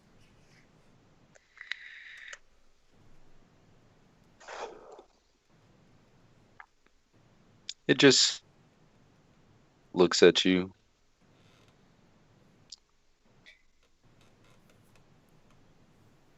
I know exactly what I'm going to do.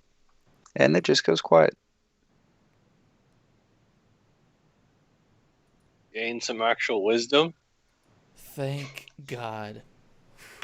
Alright, we can go back to exploring now. Gavin, as you're traversing inside your mind, you just hear this serpent humming the most annoying tune you've ever heard.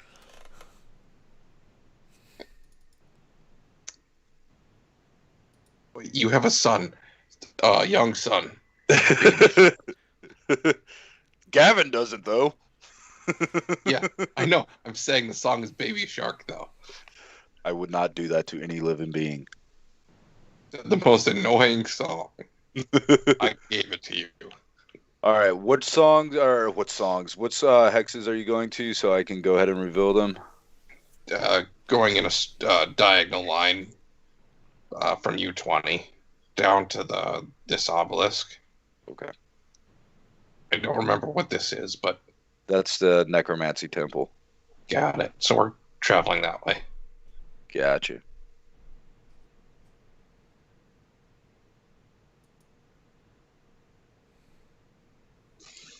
I just picture the snake just, singing, "Don't worry, be happy."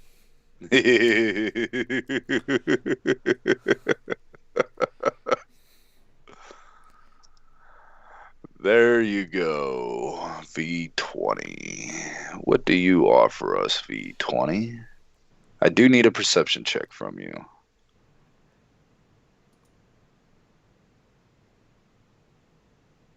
Natural 20.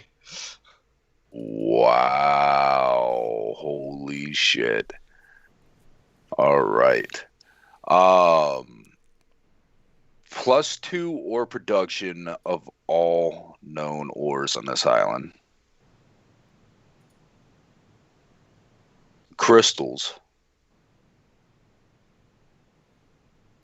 And there is a dead drow with 2 scimitars at its side.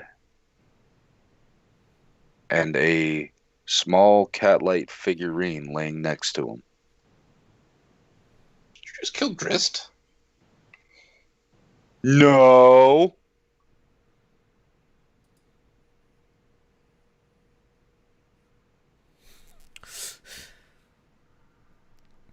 Maybe.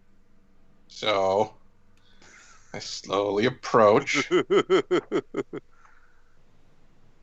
he dead? He is absolutely dead. Throat slit open, missing heart, ribcage exposed.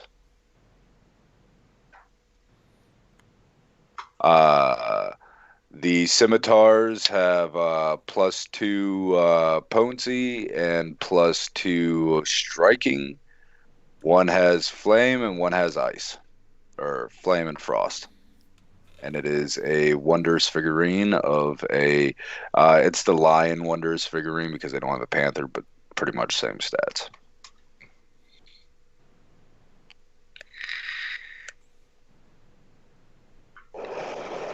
Okay. And there is a similar to the one you found before. There is a couple pages to a journal.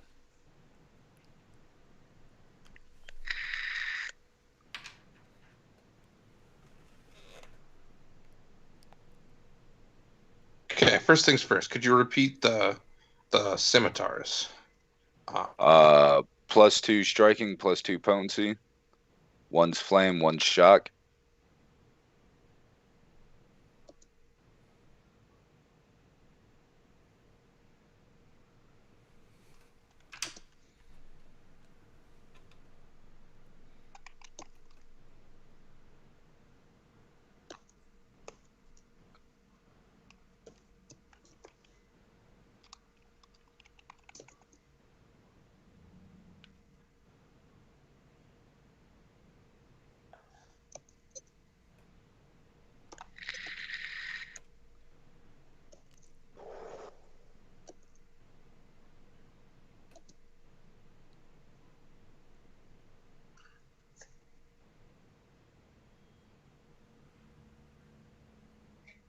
Okay.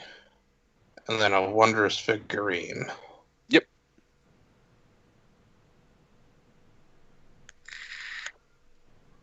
I'm sorry, +1 food, +2 or +1 wood, and then +2 to all ore.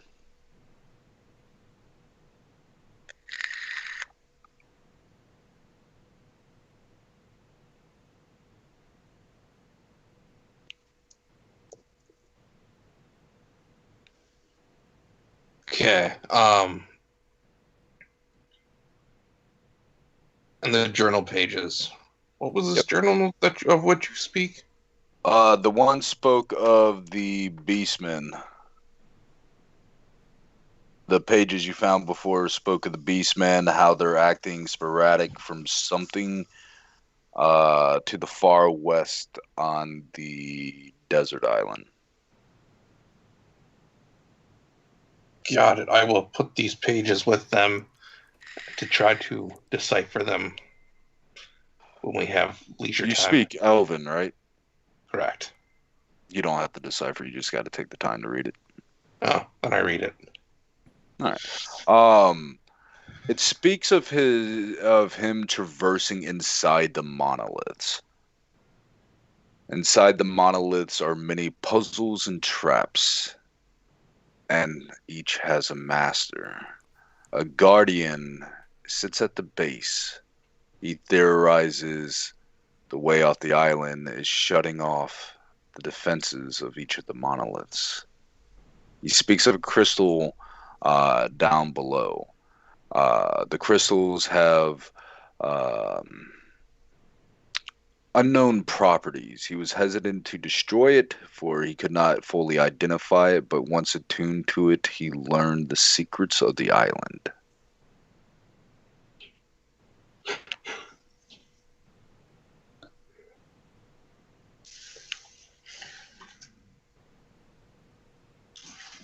I relay this to the others.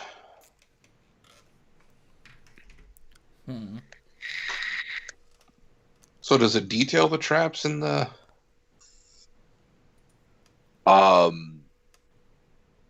It details some of them. Whenever y'all get to that point, I'll give you information that's in there, or I'll copy and paste later for you of the stuff that he did discover. Does it say what it killed him? Or injured him enough to where he might die? No. Nope. Because I'm missing a heart and my rib cage is ripped open. Let me write what is killed me. Because I feel like the coincidence might be there. I check his ankles. There are bracers of speed. I had to.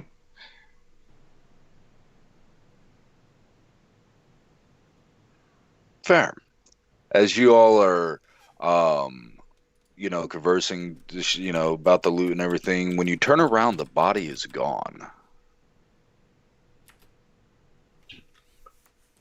I was going to actually check and see what the hell killed it.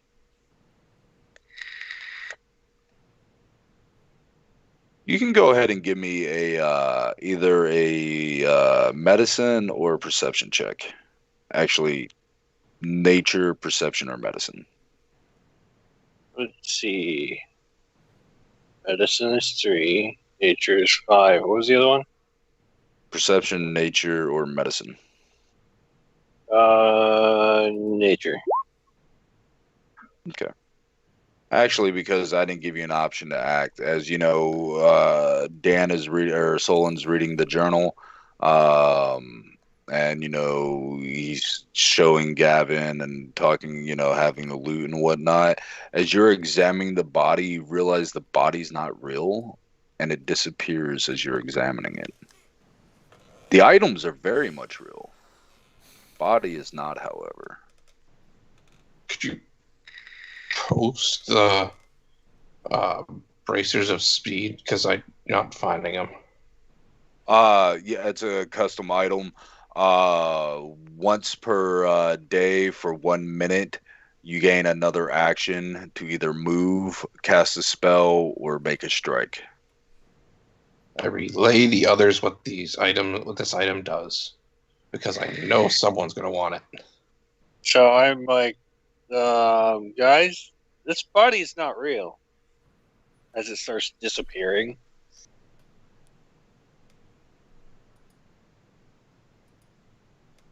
It's almost like I metagamed it out of existence. And as you finish reading and you turn over the last page, on the back of it, it simply says, "Find me."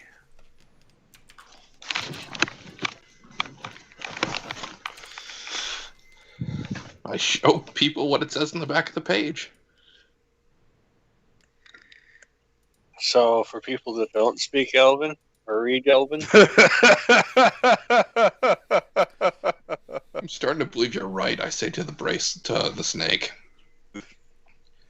So uncultured. Says, find me. So this guy is potentially an ally? Or he likes giving us free shit. So this is what the bracers do. And you're sure that none of these things are cursed, right? This is what the bracers do. Let's go dip them in blood.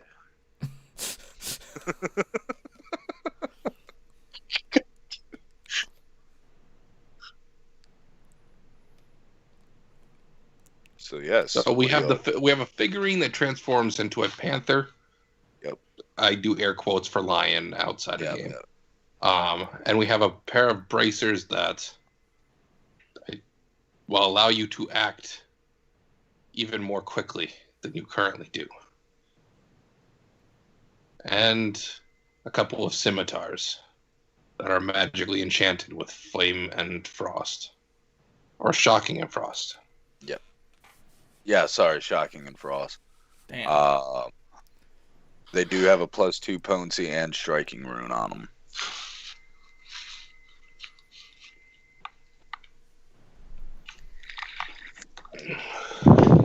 If no one's going to say anything, I'll take the bracers.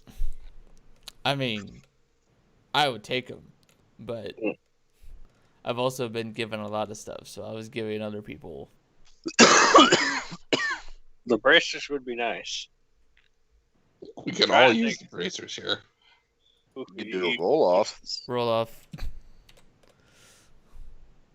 D20 people. Sure.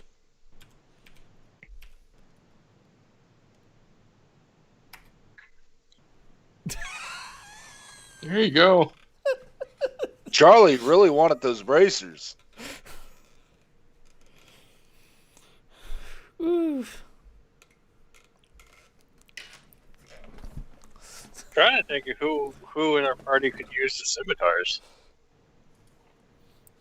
Akala. He's a dual weapon fighter. Isn't technically Darius a dual weapon Darius fighter? is a dual weapon fighter as well.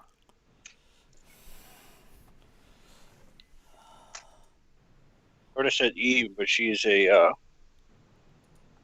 one-handed freehand. Yeah. Technically, take Kendra the could use figure. them, but her weapons are better.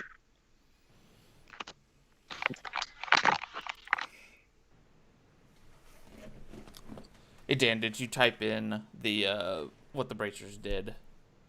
No, I didn't. Okay. Zadek, could you send me that real quick? Please. Dick.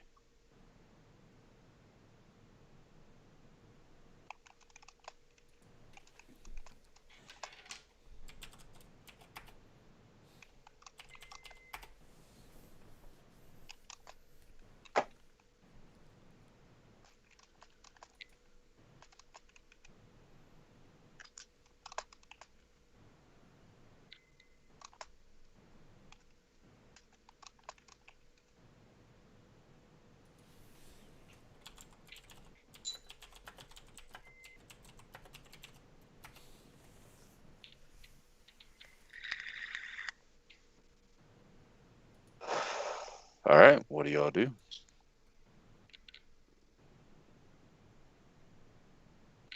I take the golden lion figurines. Okay. Or Black Panther figurines. Yeah. Sure they're not pink? Anyways, so that was Mine is 2 50 actions. KP. Third action, W21. Explore it. All right, I need a perception check. Is Zadek on the bracers? Did you say it had a rune or no? No. Okay.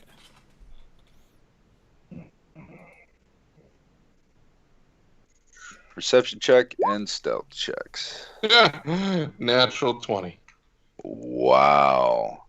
+2 ore production for mithril and silver. And it has obsidian resource. Standard food and wood.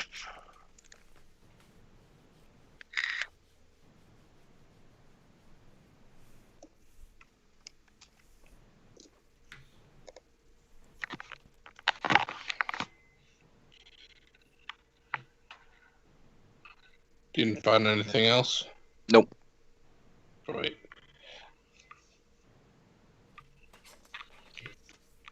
Damn, a mithril main. Yep. Mithril / silver. So then we move to the necromancy temple for our final action. All right. It is much like you left it. Nothing has changed. Still, you're home away from home.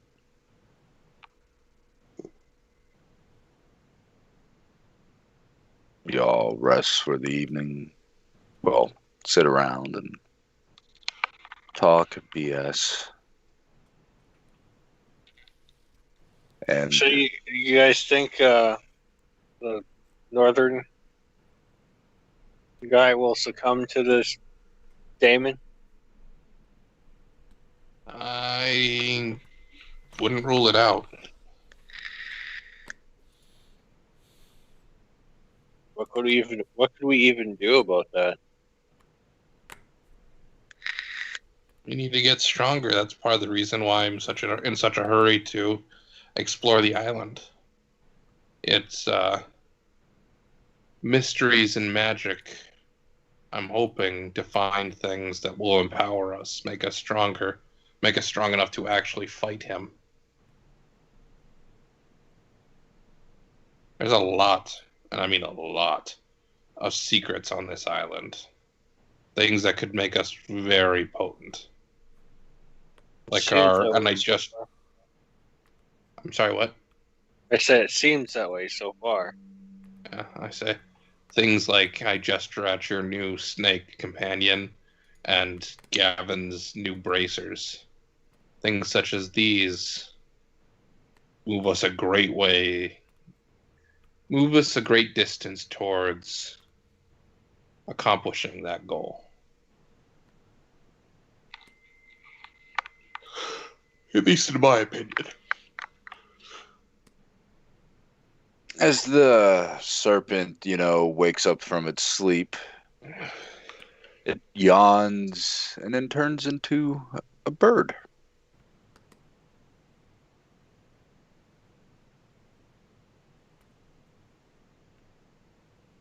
What kind of bird?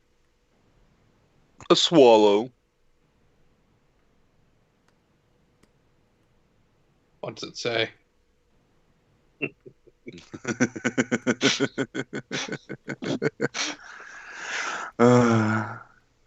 It looks at each of you.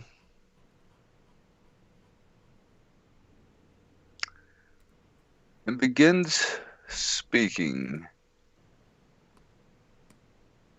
Hold on 1 second. Roll random.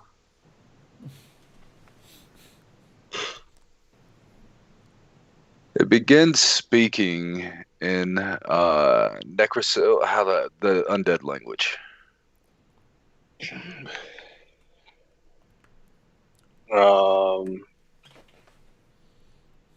Necril.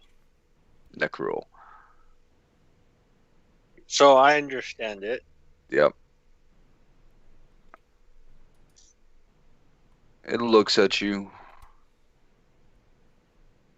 There is a labyrinth beneath that you have not explored. Can you not sense it?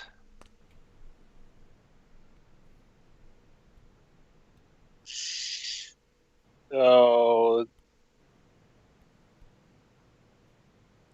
the snake is saying that, or the swallow It's saying It fucking pecks the shit out of you when you call it a snake. I don't know. What should I call you? Do you have a name or a You preferred haven't name? named me yet. I'm only a couple days old, you prick. So far, I just want to name you Dick, but that's beside the point. Did you just name it a weapon after your junk? I mean, the size comparison is correct for you, so I mean, you can call me Dick.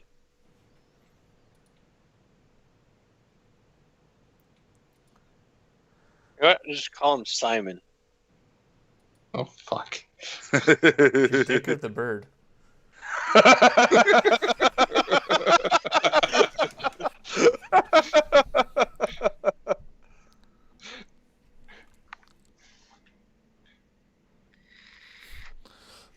When the Didn't hear a response. when the when the bird talked, I'll cast comprehend language at level 3, so I can also speak it. But anyways, I'm gonna go with Simon for now. Says that there is a what was it, catacombs or something below us? Labyrinth below us.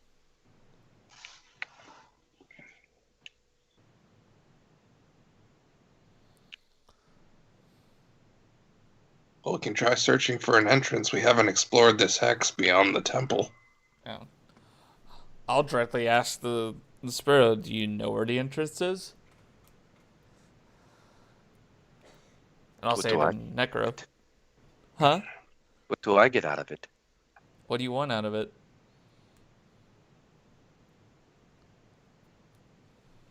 It looks at you, it's cocking its head. It finds the most like shiny, bauble you have on you. That's relatively worthless.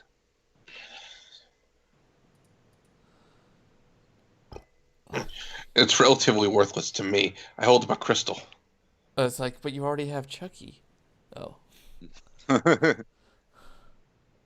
No, I want from him. I tried. Technically, you could hand it to Gavin, and then it'd be from him. Yeah, I don't want to draw this thing's ire. No, I'll give him like a ramble bobble that's not that whole thing. Here's my bag of holding. The acid inside of a flask. Catch.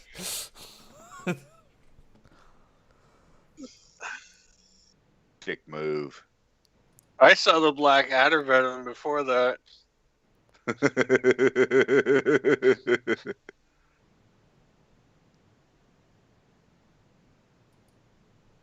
He's going to take 2 gold worth of alchemical ingredients.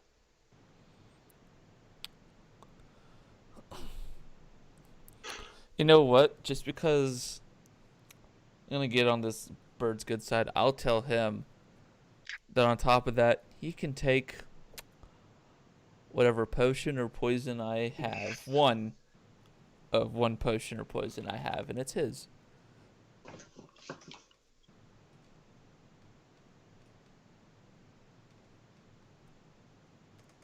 Not the legendary poison. If he eyes the legendary poison, I tell him no, not that one. Well, you just went back on your word. Do you want the extra thing or not?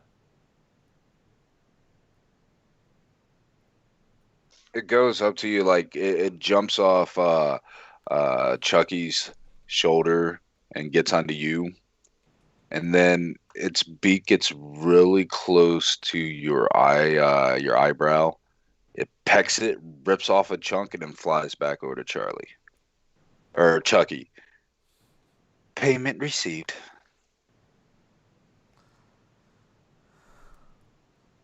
Okay. The bright side, he took care of that unibrow for you.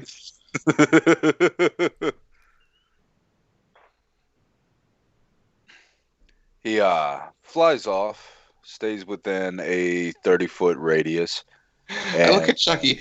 How screwed would you be if were attacked right now?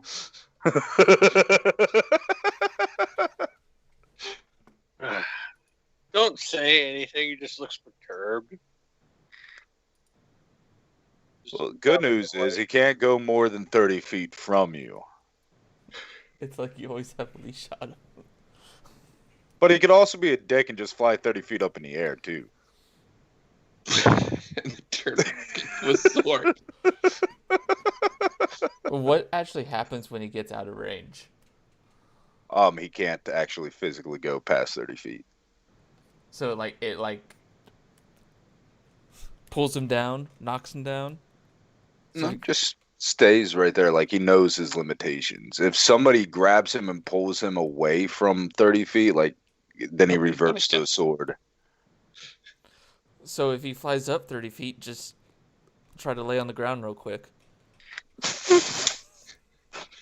Do a burpee. Yeah.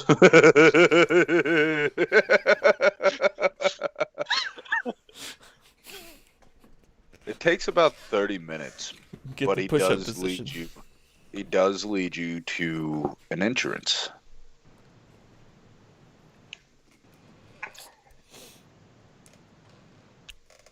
Can you feel it?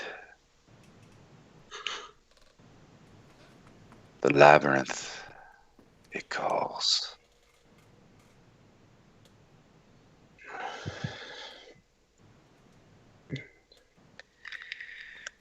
First things first, Gavin, I think you should proc your exploration token or item. Okay. I'll proc the gauntlet. Honestly, I would go with one of the two water squares, so that we don't have to actually explore them. That's I love your ideas, especially when it means I don't have to go in water. Or 2 squares away from eliminating a, sea devil nest. Mm-hmm. All right, which one? Eeny, meeny, miny, mo. That. Y21. Yeah, I will do that one. All right. Do do do do do do do do do do do do.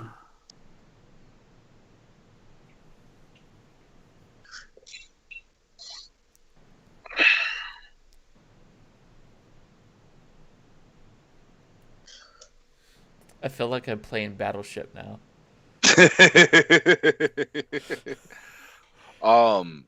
It has rich pearls, rich crystals, oil, and an underwater volcano.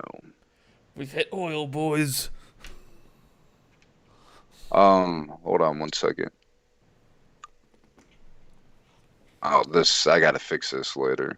Like when you fuck up on the tables, Josh, you've done it a lot, or you've done tables and fucks up and it splits like a cell over. Yeah. I don't know how to rapidly fix that. There's a one-way portal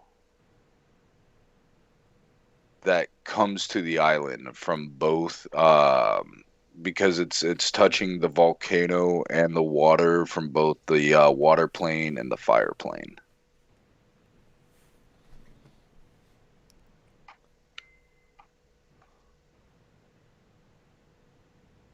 Huh. So there's a portal leading from the fire plane and from Fire the and water plane to here, yes. It's a one-way portal. You can't use it to go there.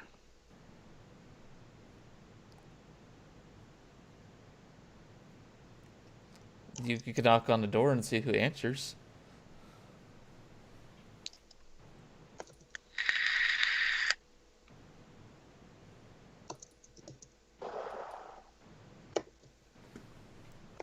All right. So, it is about to be 10 o'clock. How late do y'all want to go? Because that tells me if I drink this 5-hour energy or not. Okay, first I want to make a roll to make sure we discover everything in the Necromancy Temple hex. All right, go ahead and give me a roll. Charlie, you're detecting magic. There is a magnitude of sources of magic. Yeah. The primary source is the temple itself. However, the entrance to the labyrinth is radiating magic as well. Just to help expedite, because we're getting near the end of the session, depending on how long y'all want to go. The labyrinth itself is magical. And there's also, you can't identify the other magical sources in there, but there are 4 other magical sources in there that are not the labyrinth itself. Okay. But are inside, like, in the labyrinth, Yeah. it feels like. Okay. Alrighty. The Necromancy Temple X21 that we're on right now. Yes, X21. And there is a nest, or not really a nest, but the hunting and lair grounds of a small unit of tyrant lizards.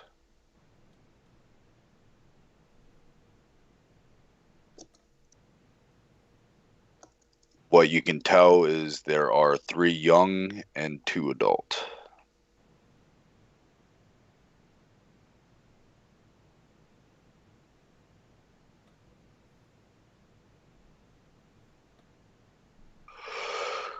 When you say young, like how young are we talking? Fuck. Level 1. So they're babies.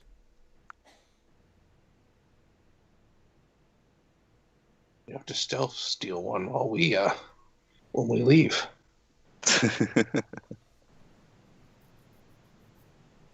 Steal all 3.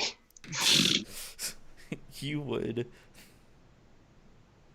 We are actually right in the Necromancy Temple Square, so we can teleport back really close. So we don't have to repeat Jurassic Park.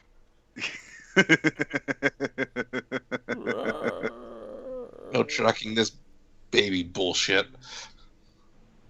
Teleport. All right. So what do y'all, as players, as people, what do y'all want to do? Because it is about to be 10 o'clock. I need to know if I'm drinking this 5-hour energy or not. I would kind of like to call it here. That's fine, because depending on what y'all do, you have the labyrinth, which is an adventure site. You have the Sea Devil layer there, and of course to the southwest you have the Pirate Cave.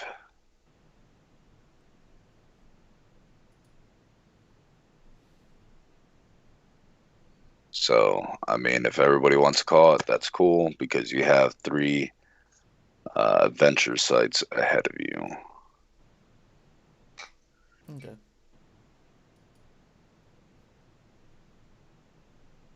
But good session. A lot was explored. Keep track of how many days have passed, please, so you know how many left are on the blessing that the Naiad Queen gave you.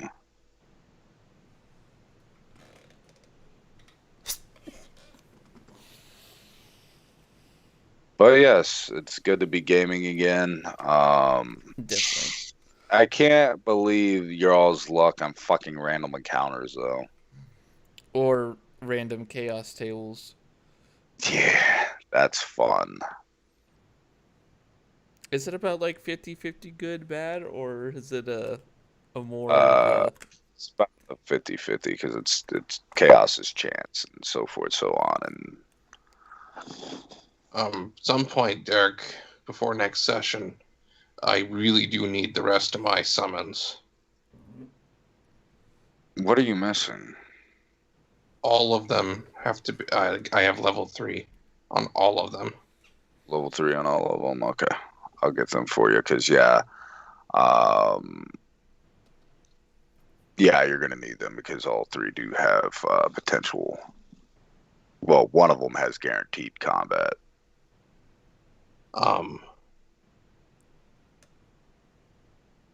Outside of game, just gonna ask real quick, just to find out if anybody has this. If nothing else, get people thinking in that direction. Anybody have a way to explore underwater effectively? I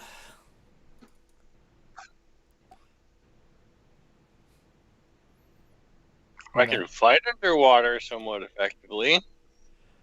I cannot. I actually took the underwater marauder feat. Nice. Curious what we'll be at for experience, because we're 2 sessions behind on experience. This session and last, yeah. I'm pretty sure it bumps you all up to 9. I'll get the calculations and whatnot when I'm awake. Okay.